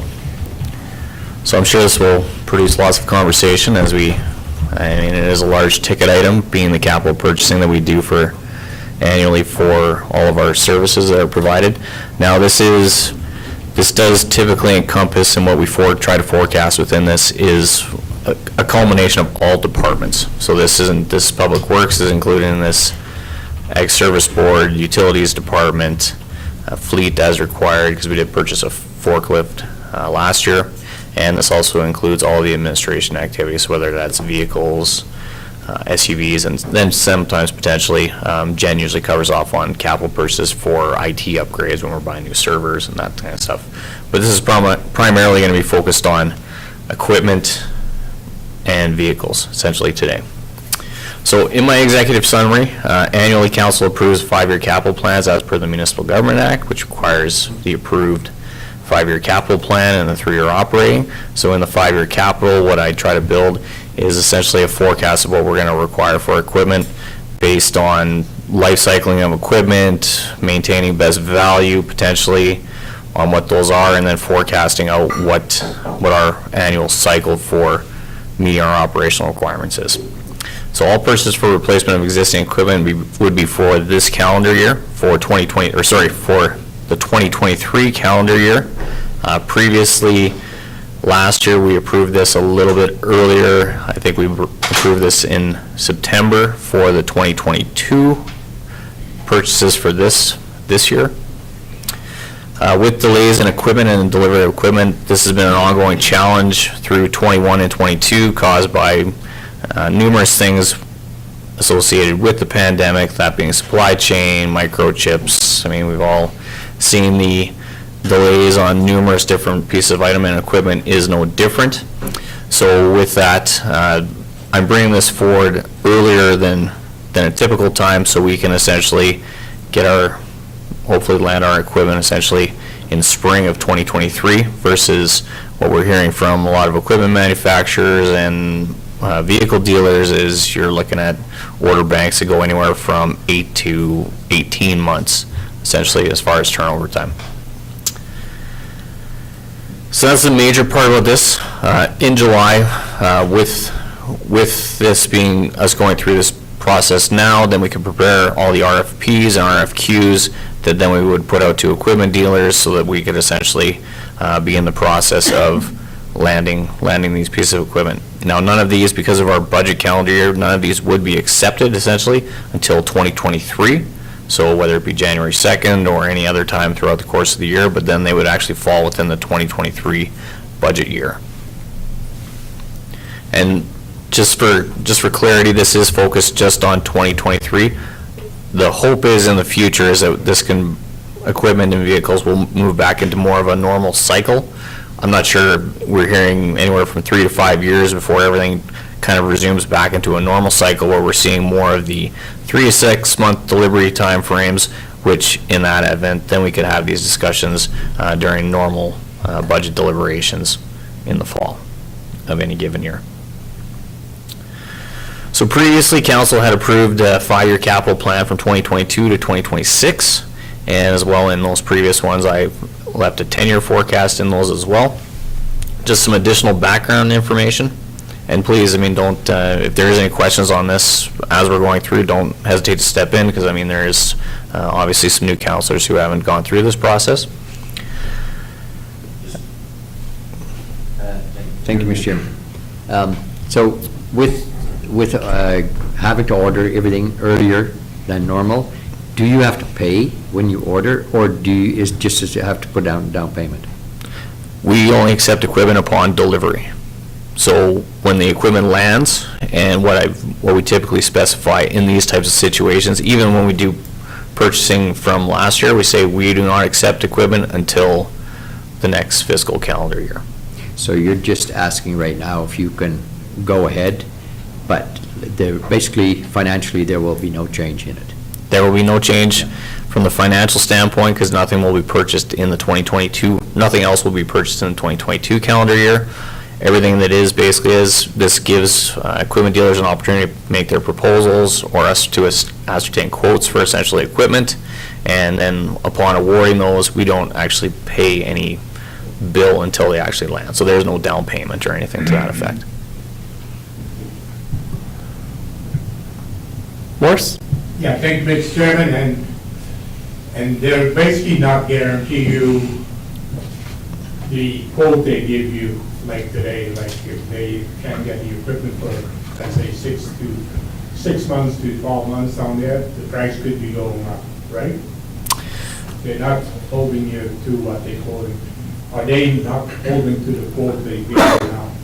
No, the intention of this process is basically once we ascertain the quote, that is essentially what the price is going ahead. I mean, typically equipment and vehicle manufacturers put a 2023 increase in this, and since this is a 2023 purchase year, then they would be, if they index it to whatever their forecast is, that was what it would be. Lots of times we do hear essentially in the fall is if you don't order it before the end of the year, then as soon as if you order it, say January 2nd, 2023, then they put their price increase on top of that. So this would be the price as proposed or quoted essentially through this process as of right now. John? Thank you, Mr. Chair. So basically what you're doing right now is you're just trying to get ahead of the curve, and you're asking us for authorization to order this stuff now because of the supply chain issues and the delays that you anticipate coming in, so that the equipment's there when we need it. Correct. Like typically for, like our big ticket items essentially within this are lots of the heavy equipment. Graders, last year they were slightly over $500,000 each. I have a forecast in there for $625 for this year. And last year, going back to that, equipment manufacturers told us 8 to 12 months for a grader essentially. So if we order it now, then we can actually land it in the spring, which is essentially when we then rotate it into our major operations. Push is essentially when the spring starts. So they're turnkey ready essentially at that point. This gives us that good lead time. Yeah. Eric? Thank you, Mr. Chair. Have you had any discussions with any of the dealers if it is prepaid, that it helps secure better funding or better pricing on it? So far, anything I've dealt with, if they're going to project that far out and guarantee the price, there's a steep margin in there to make sure they don't get hung out on it. Have any of them referenced anything like that for these purchases? It hasn't happened as of yet.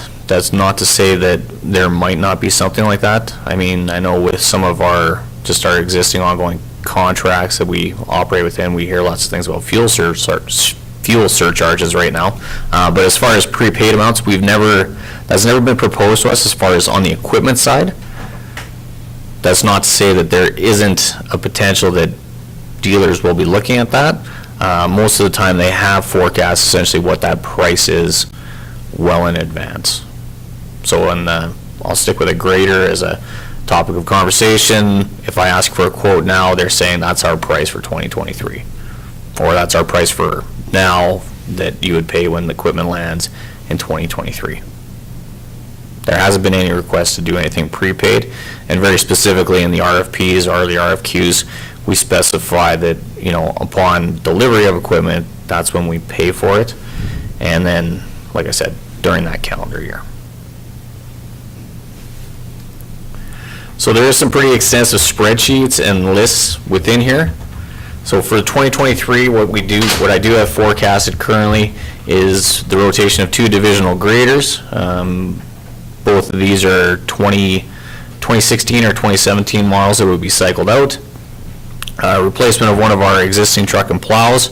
This one is 10 years old. Replacement of a wheel loader. This one as well is 10 years plus.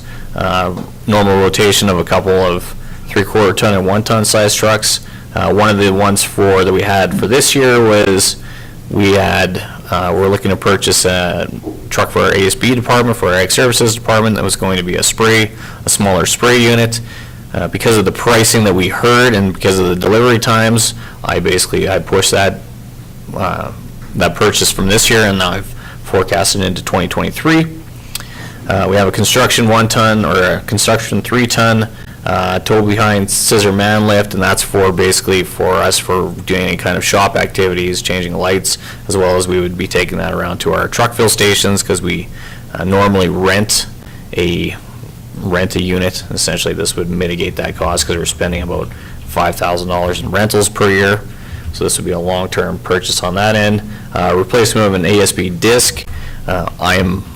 We're still doing some research as far as the price, because this was one that definitely was, when we got our original quotation, the existing disc we have is about 25 years old, so obviously it's a very long-term piece of equipment, but, the prices on some things, they go out there every once in a while, and they'll come back and kind of shock me. Yeah, that was a very specific one, yeah. Replacement of an equipment trailer. One of the things Councillor Van Essen asked about trade or sale of equipment. One of the things that we did is we cleaned up some of the old trailers we had within the yard, and they actually did get higher than forecasted value through the auction sales, and the intention was to basically dispose of a whole bunch and then get one more singular. Roadside mower. This is just part of our normal Ag Services operations. We operate numerous tractor and sidearm combinations, and this would be a mower to supplement those. The next item down is a rock box for what is our sanding truck and our utility truck. So this basically is just, the old one has basically corroded right through at this point. Most of that due to the sand salt mixture that is carrying around for 6 months of the year. Replacement of fuel pumps in Picture Butte and Coaldale. So last year I forecasted this exact same amount, and this is just a cycling of essentially the pumps and everything that we have, and the meters we have at our 2 locations, because we run Picture Butte and Coaldale. In the vehicle replacement program portion, touches on the enterprise fleet program. This is the replacement of 12 half-tons. We did have, previous years, we did have 11 half-tons and 1 1-ton. We've redone our operations portion and shifted that into 12 half-tons instead. This is an annual cycle program with enterprise fleet vehicles, and then that falls into the SUV. That is a similar purchase program. You guys have seen the blue one that's parked out front. And what they do with these vehicles is annually they will just purchase us however many, and then they will act as our broker and essentially sell these units. So we expect to get very good cash value essentially for these on an ongoing basis. The intention was basically this mitigates any kind of maintenance we would have to do on any of these trucks, and it's just basically cycling capital cost per year. So looking at that SUV, it basically costs you $2,500 a year. Yep. Because it's, this one was 2 years old that we traded in, right? Yep. Same thing with the trucks. I'm still waiting for the final forecast, but, we purchased trucks last year for the Chevys, half-tons that we have out there. We bought, or the silver ones, we bought those for 41. We were getting the government discount, and we're expecting to sell them for 40 each. So our capital cost is very minimal. Essentially, we're just paying for fuel and a couple oil changes on these trucks. And then the skid steers, so Evcon, and I'm going to have to probably change that name in the future because Evcon has now been purchased by Chinook Equipment, I believe, or something. I think it's Chinook Equipment. And annually what we would do with the skid steers is they would offer us a government discount price on those, and it would cost us, as you can see on the replacement reserve portion, it would cost us about $7,000 as a top-end price to essentially run that skid steer for the whole year, and then we just get a new one. Same thing, they have a very good secondary market for these coming back. Because of a lot of the municipal government discounts we get on equipment or on some of these units, we do get some very attractive pricing where it basically, to cycle them then within the course of a year costs us very minimal in a capital portion. So this is the 2023. Within this, I also tagged in the 2024, 25, 26, 27. The replacement reserve portion, you can see on the two columns that we have here, we've got a fleet equipment replacement reserve and we have a proceeds on sale of equipment on the far column. That is essentially an estimation, and the difference that we usually try to make up within our operations, because we basically do a full cost recovery on all of our fleet costs, because we charge that to the departments essentially as the equipment gets used. So on a grader, I'm just going to stay with a grader, let's say, the fleet equipment replacement reserve is set at $495. I do an indexed portion on this within my amortization sheet that I work through with the finance department.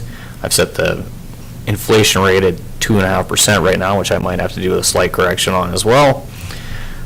But we're looking at that essentially over a longer term period. We're not looking at a specific year.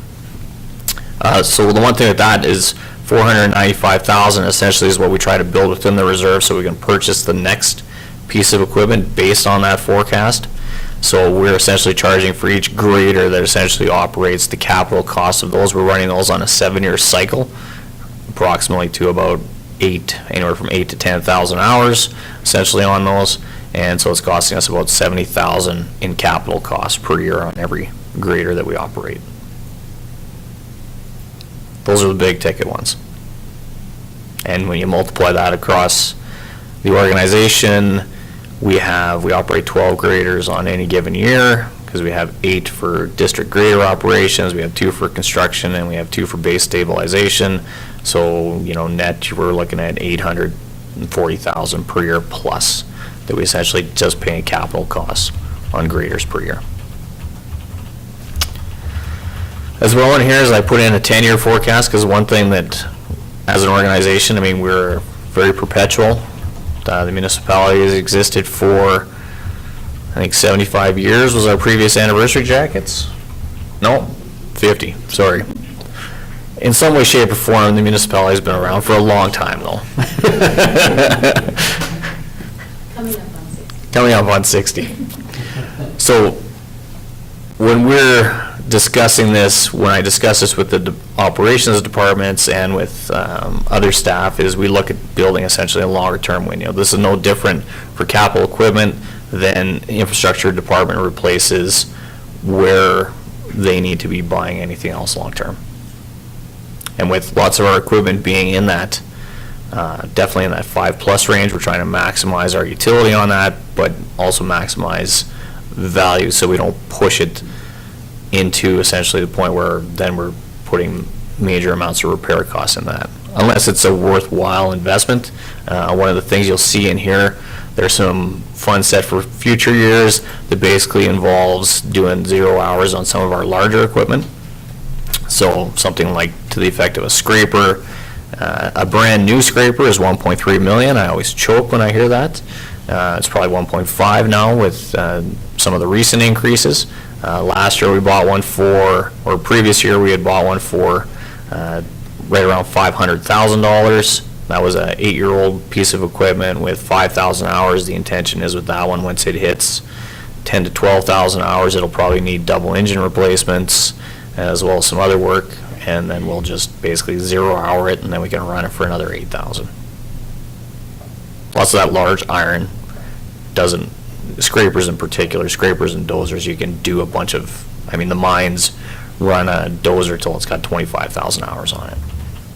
And that's the intention with some of those ones. With graders, you're going to do a little bit of a different situation is when you get in around that 10,000 range for hours, then you're looking at, you got to replace the whole circle. I mean, you got to rebuild the whole machine almost.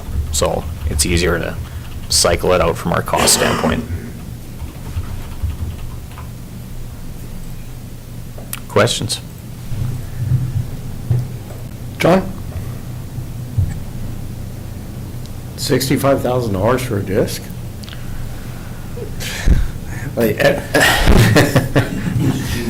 More just a comment on that, is that just in my mind seems rather astronomical, even being removed from farming for a number of years, but, and not an attack on administration at all.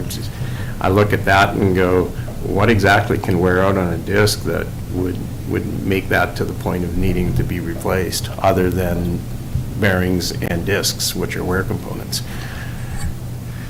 We are looking at, like I said, with that piece of equipment, that is a budget estimate too. Like, this is the top end quote that I would expect to get. I'm hoping that we find something that's a better middle ground than that cost point, but this is what, whenever I budget for these, I always say, okay, if we ran it for, in this case, this one's 25 years old. It's seen its day, it's worn out metal, it's been sitting out in the sun getting beat on for a long time. It's been fixed and replaced for all different kinds of components several times, and now it's just a question of, all right, we need to start from square one essentially with a piece of equipment.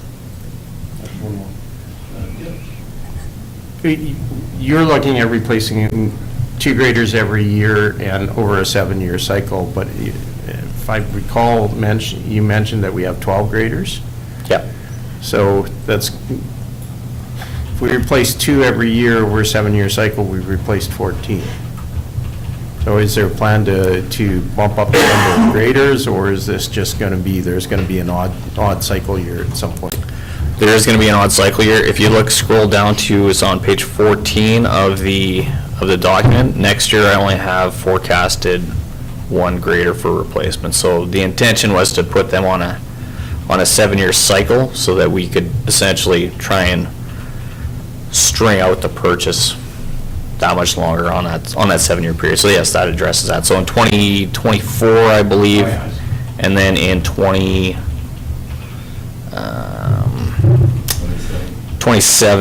we've just had the replacement of one of the 14M, or the only 14M that we operate. Yeah. Did you have something? I comment quickly on the disc. I think your quote's gonna be right, very close. We looked at a 15-year-old comparable, and they wanted 30 grand for it, so. 15 years old. Yeah. So don't be surprised at all if it comes in right around there. That's just shocking.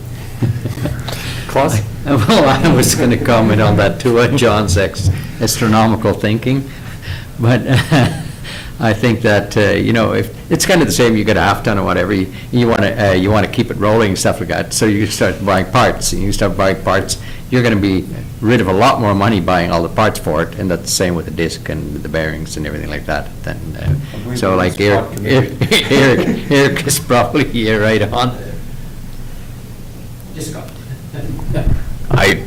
When I asked my staff to bring me a quote, because this is one we talked about, I said, how old is it? They said 25 years old. I'm like, we still have it? So then it was, let's get a quote, let's see what that is. We've obviously seen, and as probably numerous of you can attest, there's lots of supply costs. Steel prices are up. There's numerous supply costs are up. I'm still like it's a disc, and not a big disc either. So Anything further from council? Any questions, comments?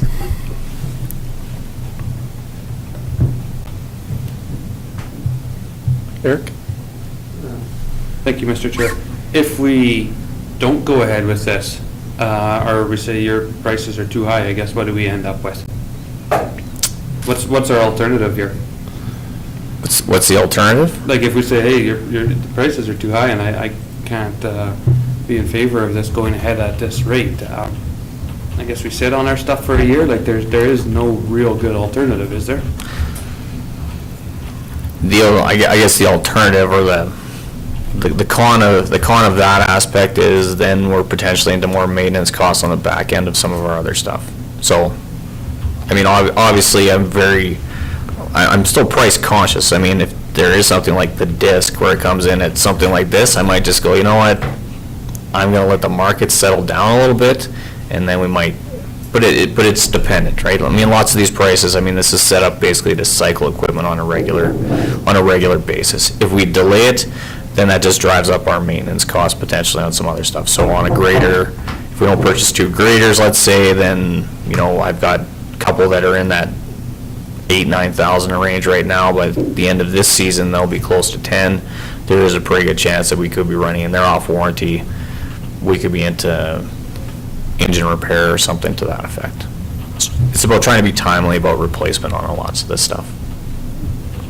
With, like you said, that picture to the future that, you know, the municipality is going to continue in perpetuity. This is very long range when we're talking that cycling as well. Exactly, yeah. And this very much focuses on what our core services are based on what we're doing today. I mean, obviously, if we change our levels of service or in whichever aspect, then that's a question of, well, what do we need for equipment? I mean, that's another reassessment point. If we stay with the consistency that we do have right now, in lots of cases we are looking X amount of years out, this should stay relatively in the same ballpark. John? Thank you, Mr. Chair. I'd like to move that the council approve the 2023 capital equipment list for purchasing requirements. Thank you, John. John's moved the recommendation. Any further discussion? John's moved that council approve the 2023 capital equipment list for purchasing requirements. Call the question. Those in favor? Opposed? Carried. Thank you, Jeremy. Thank you very much.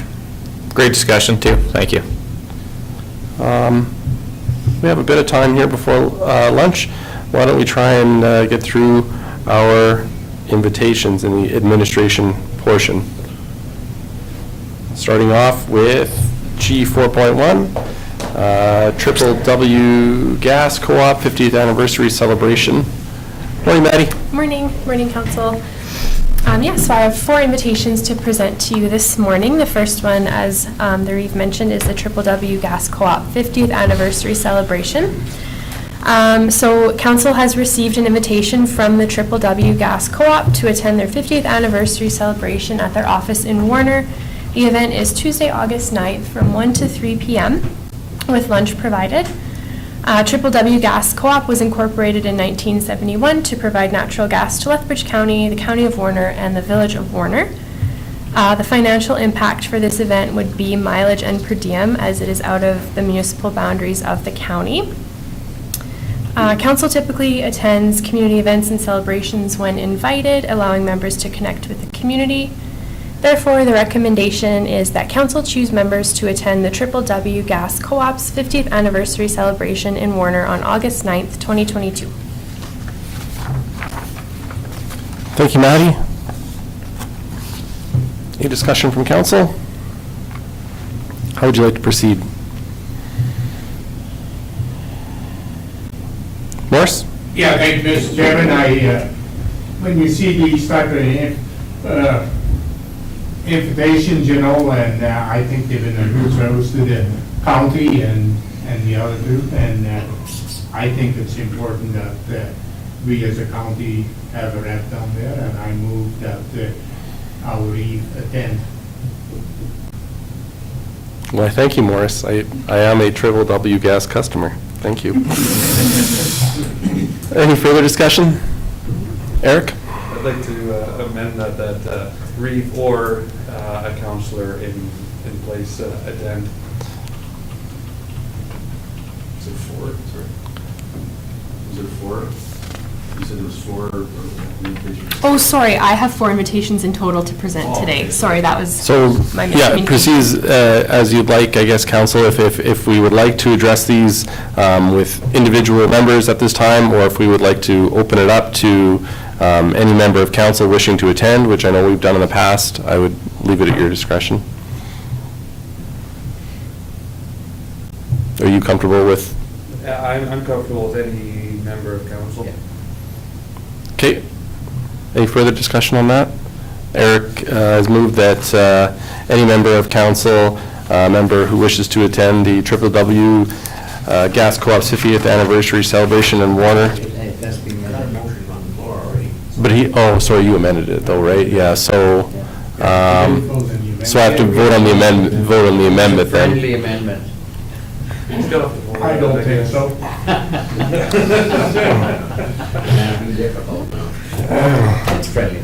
I got the, if I may speak on the You amendment, may. and I'm okay with the amendment, that I think we should have a solid number what goes to them instead of any member who wishes to attend can, because the way I can see things, then maybe nobody will attend, and I'd like to see someone attend. I guess my only concern with that would be just having that date in August, I guess, having it that far out would be only my concern with that. John? Thank you, Mr. Chair. I think logistically, we should, I agree with you that we should make sure that somebody actually does attend, but if we pass a motion that says anybody that wants to attend, and then we as a council and as administration need to make sure that we have focus on that it doesn't leave it open that nobody ends up attending, that somebody is going to attend. And I think, I think administration is really good at letting us know that this is coming up and getting a list and a confirmation of who actually is going to attend. I think that's a reasonable way to approach this.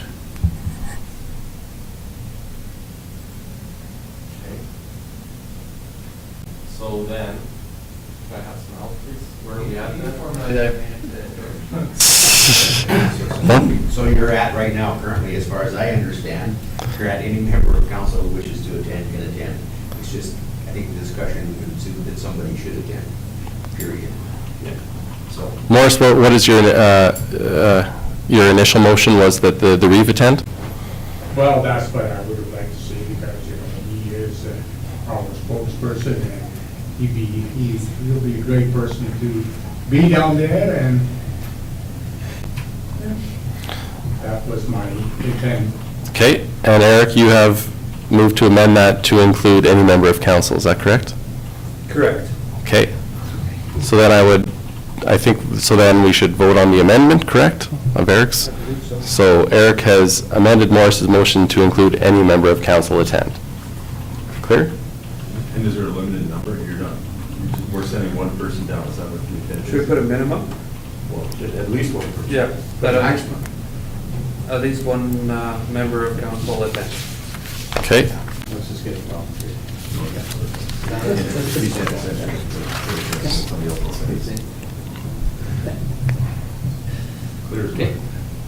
So we're voting on the amendment. Clear? Okay, I'll call the question. Those in favor? Opposed?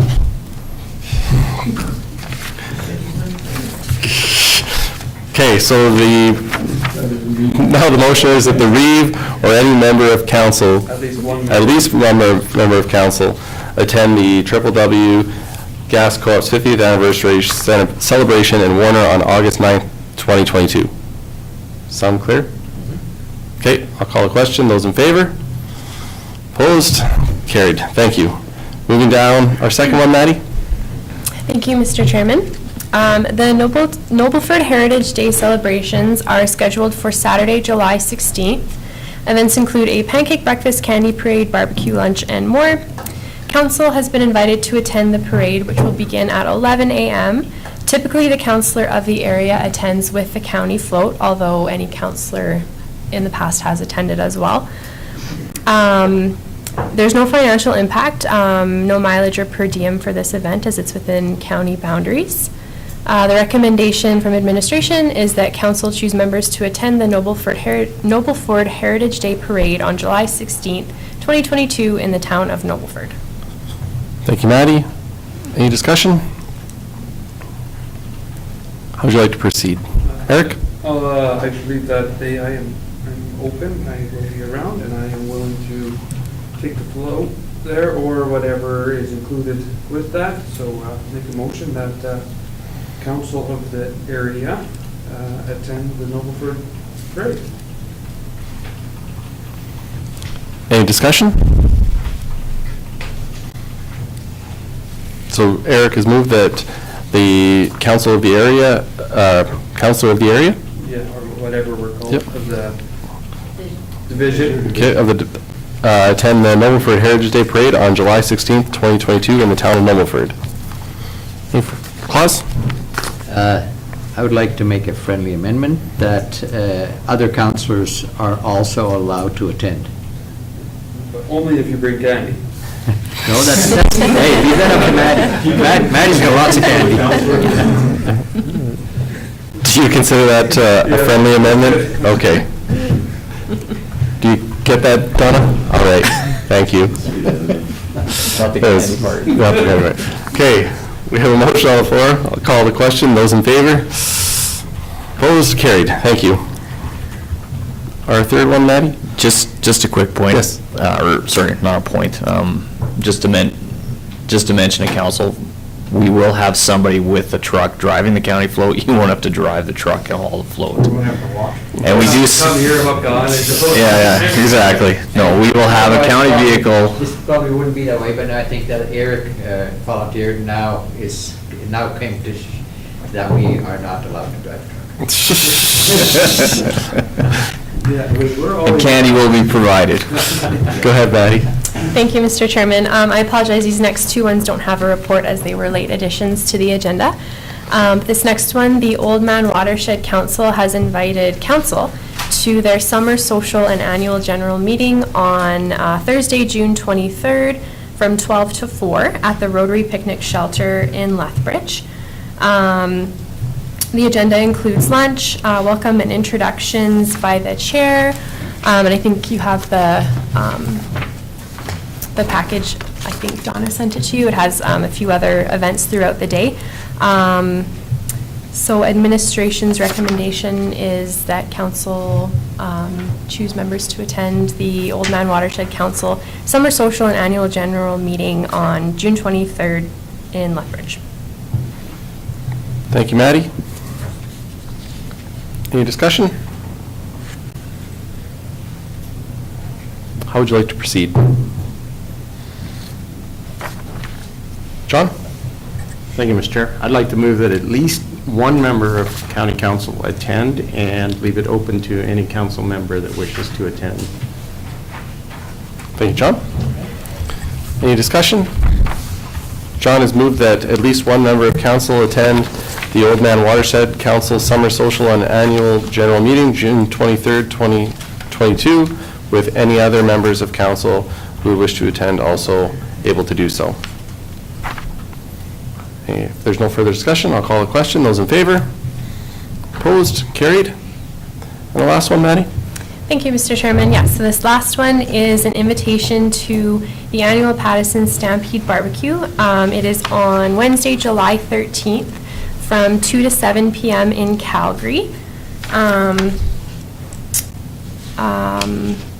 The invitation, I think, is for, we advertise with the radio stations listed Country 95 and B93, so part of the Pattison group.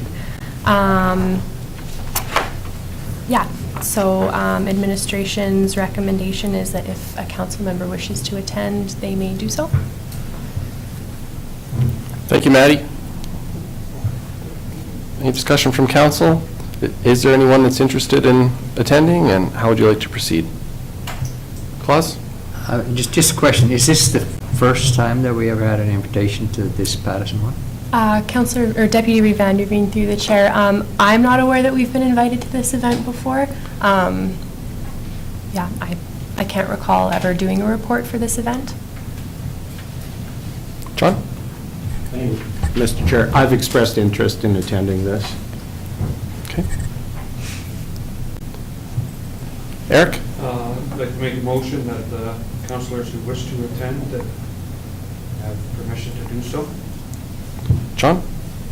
Sorry, friendly amendment and their spouses? Yeah. Yes. Okay. That's fine. However, I guess can I? Yeah, go ahead. on that? Should we be paying per diem to go to this? Mileage? Personally, I think, I guess I don't have a stance on that. Whatever council wishes, but is it in our interest, really? Thoughts, discussion? Wait. Well, you were looking at me. Stick up my hand. I don't think we should put we put a limit on how many people go, but I don't think we should put a limit on, like, if they can have the per diem. Only he cannot charge per diem for his partner. For spouse. Yeah. Then let's just leave it open, other than the. Yeah, yeah. Did you receive that? And your number? Yeah, how many do you think? You said the limit. So, motion, that one councillor attend the annual Patterson Stampede Barbecue and guest on July 13, 2022. Morris? Yeah, I think, Mr. Chairman, as previous we did there was the counselor for that person's area but could attend. I think that's appropriate that. There's no counselor. This is for Calgary. Yeah. Okay. So the furthest north counselor? Lauren? There's no area, so that doesn't really apply. Yep. Okay. Eric, could you restate that one more time, please? Okay, one councillor and guest be granted to attend the annual Patterson Stampede Barbecue. Thank you. Any further discussion? John? Is there anybody else other than myself interested in attending this? That defeats the purpose. I withdraw the question. Okay, I'll call the question then. Those in favor? Opposed? Carried. Thank you. And so if you have, if you would like to attend any of these events that we have discussed, get that to Donna for this week, obviously Candace when she returns, and make sure that we are correctly registered and signed up. Thank you, Council. Thanks, Maddie. Can I add that, if you did not have any applicants yet, they put a reminder out, maybe? For staff to do that? Yeah. Okay. John? I'd like to make a motion that we adjourn for lunch. Can do. Thank you. We will adjourn for lunch. It's 12:07.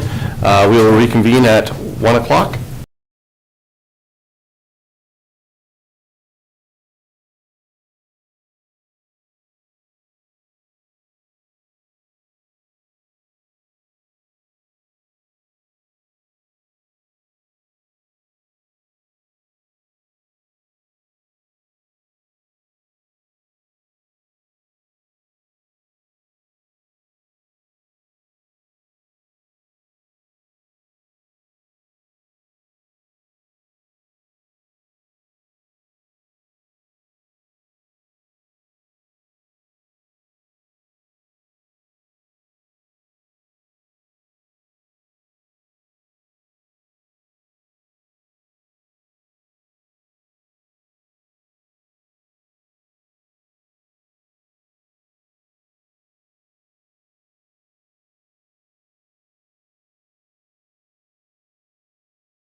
Just take a second.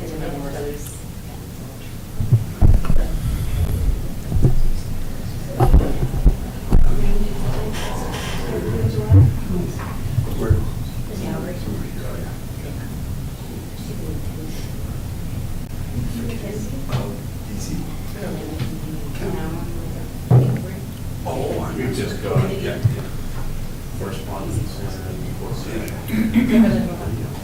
You betcha. more daunting. Yes,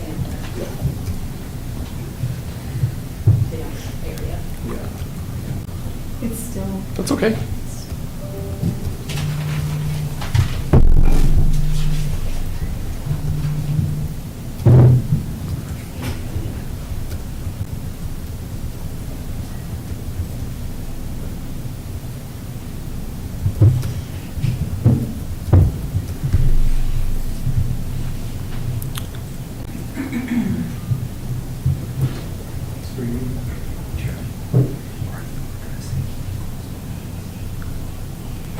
I sure can.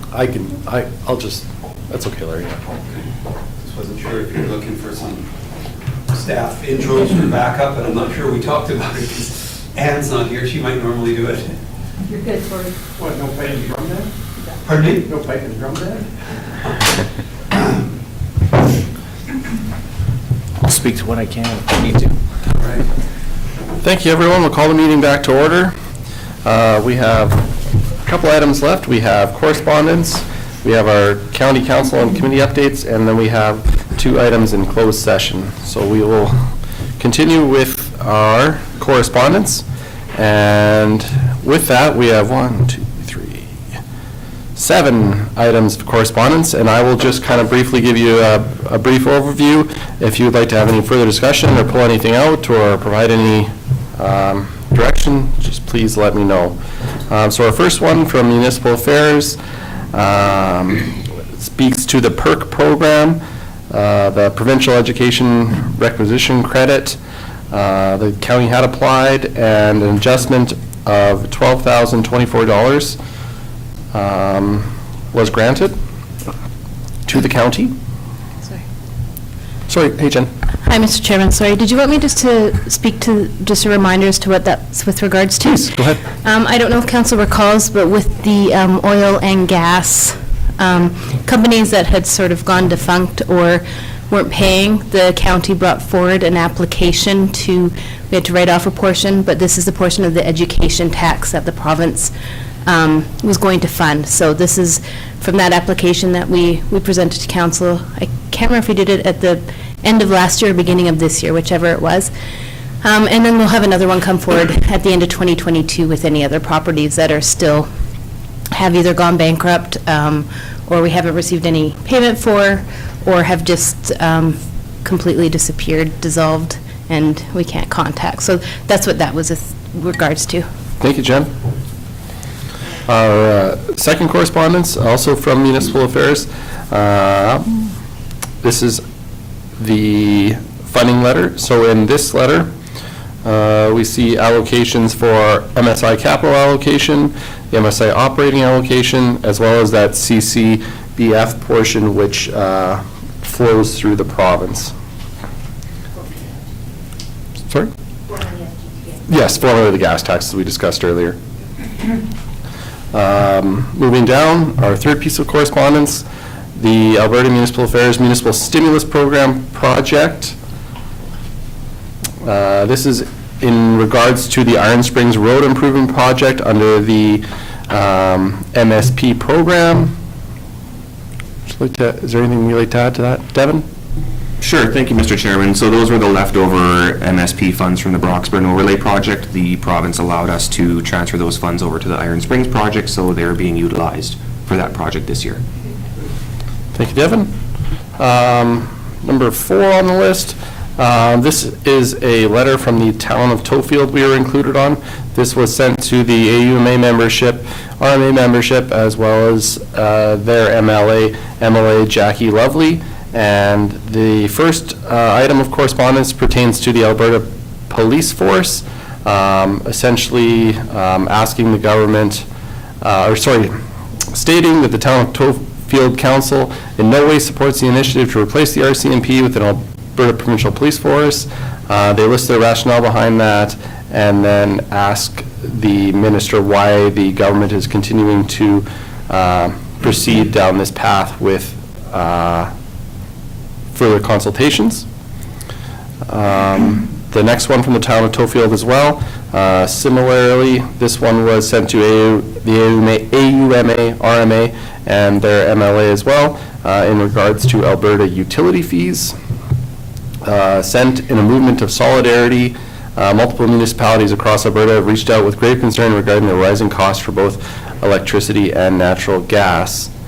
They are employing the AUC to review the fees and charges being unfairly downloaded to the Alberta residents. If we keep moving down, item 6 is a letter from MPs Stubbs and Couric and Gorde. They are obviously trying to advocate on behalf of rural Canadians and for robust funding for communities all over rural Canada. They have asked for feedback regarding the 3 most important issues impacting your economic development as a rural community. And number 7, the Town of High River coal policy for Alberta. We've seen previous correspondence from Mayor Snodgrass and the Town of High River around potential coal development in the eastern slopes. The Town of High River has been very vocal on this file, and as you see in the letter here, they have passed a resolution, a coal policy for Alberta 2022 and beyond. If there's no questions or discussion, those are the correspondence items that were included in our agendas. And with that, we can move down to, sorry? It's entirely up to you. Okay. Moving down, our Lethbridge County Council attendance updates, May 2022.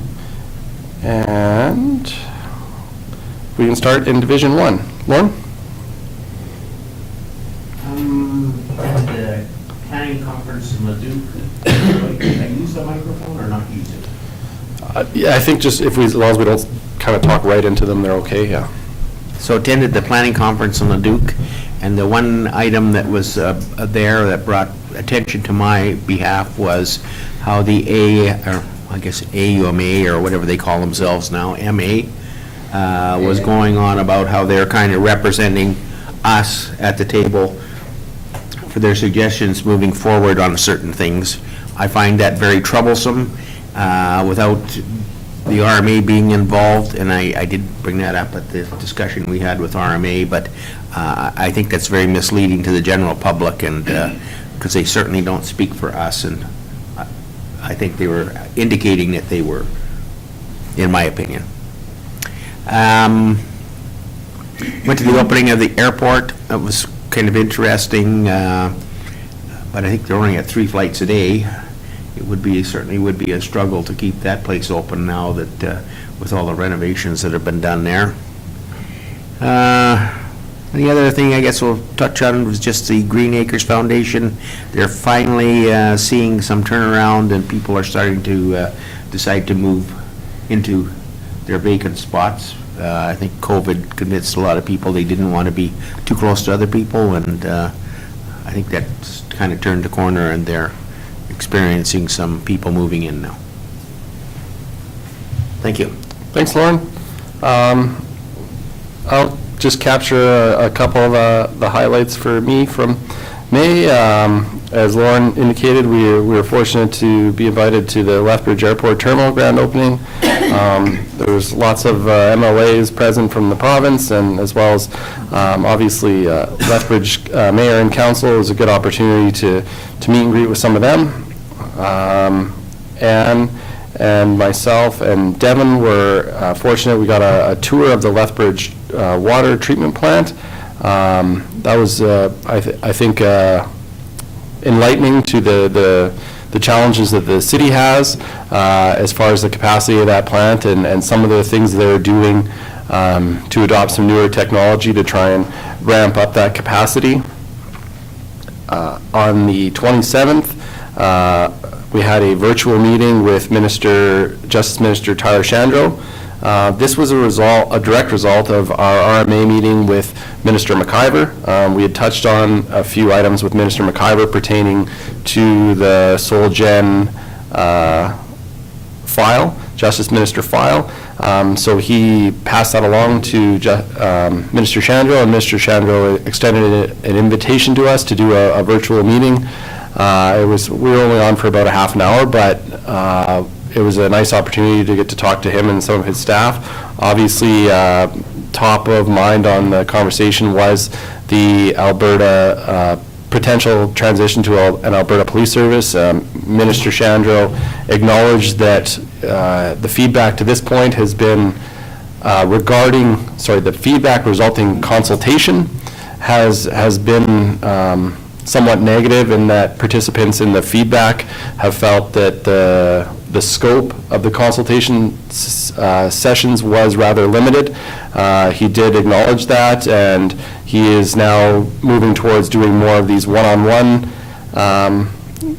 type meetings where he can talk to municipal leaders about the potential change. He did reinforce that the issue is not with the RCMP, rather it's about, bringing things home to Alberta and strengthening that and the opportunity that could lie in that.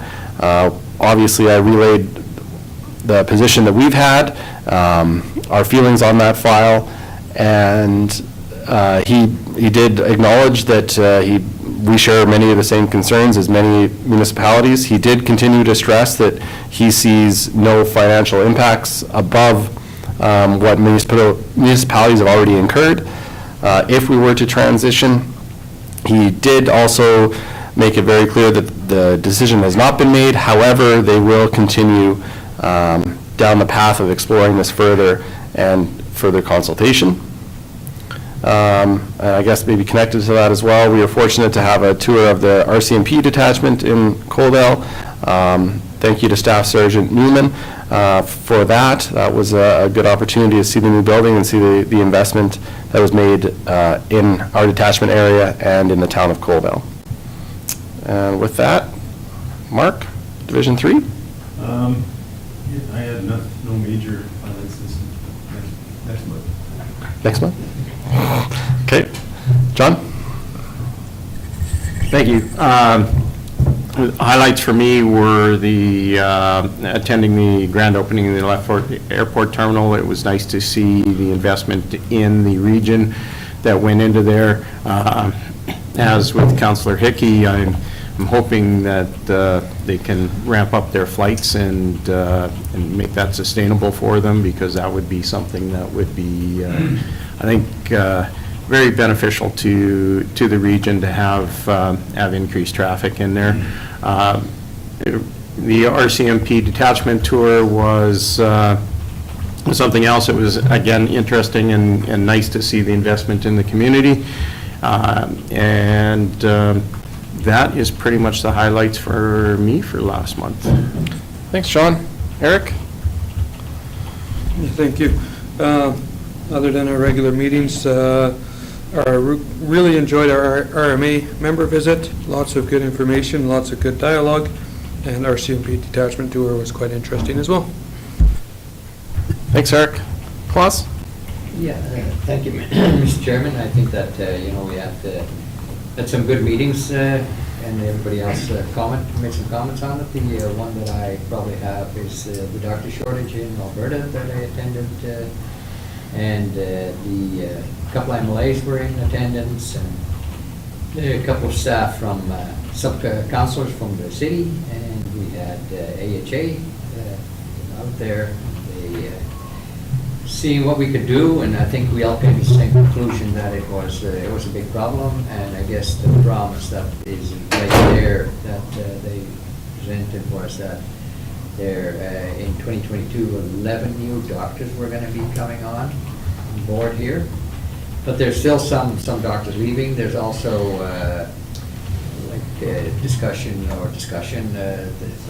that people are worried about the operating rooms not going full blast here, and that is basically because operating nurses shortage, and that is also a reason some of the doctors are leaving to another spot where they can work full-time, because I guess a lot of them just can't put enough hours in here to make a living.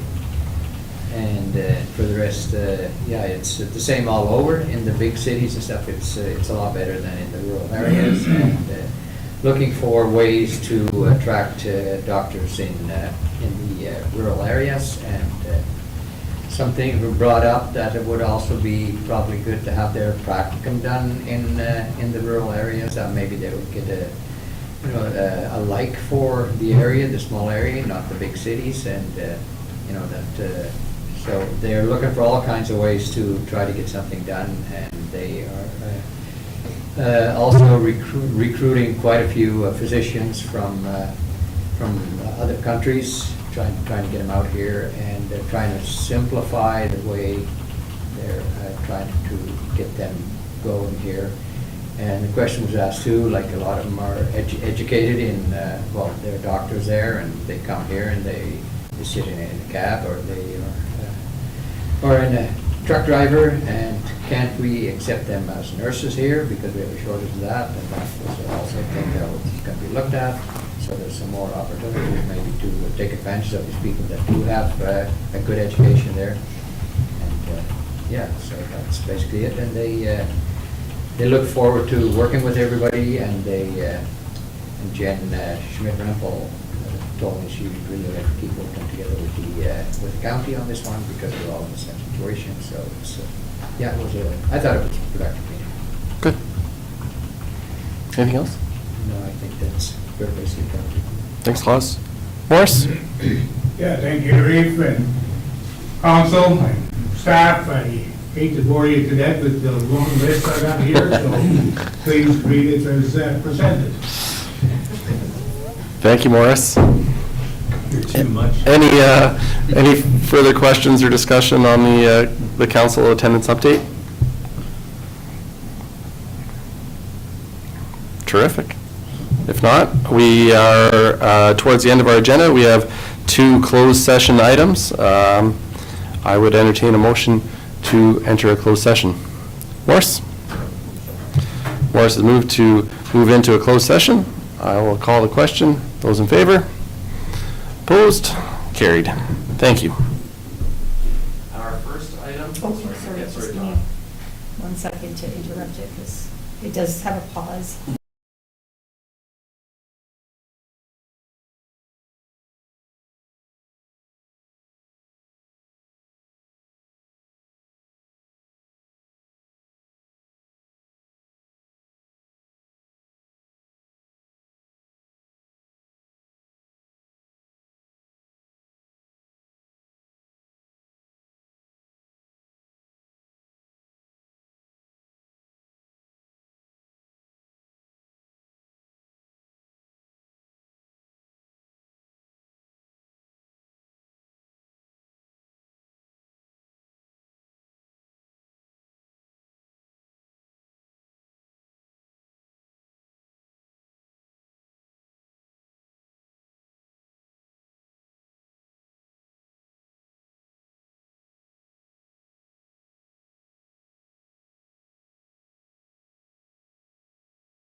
Okay, so that is the recommendation before us. Would someone care to move that? John?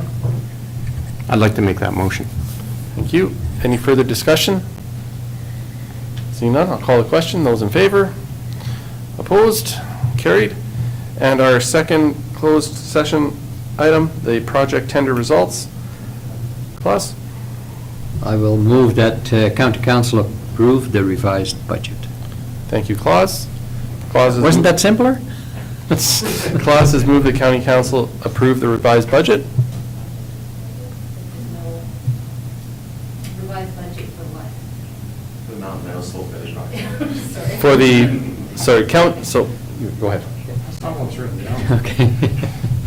That council approve the revised budget for the Mountain Meadow Slope Failure Project. Okay. I don't want any ideas of it. Yeah, not your budget, Jen. Okay. Any further discussion on that one? I'll call a question. Those in favor? Opposed? Carried. Thank you. And with that, Lauren? Motion to adjourn. Whoa. Thank you, Lauren. Thank you, staff. Thank you, everyone. Have a great rest of your day.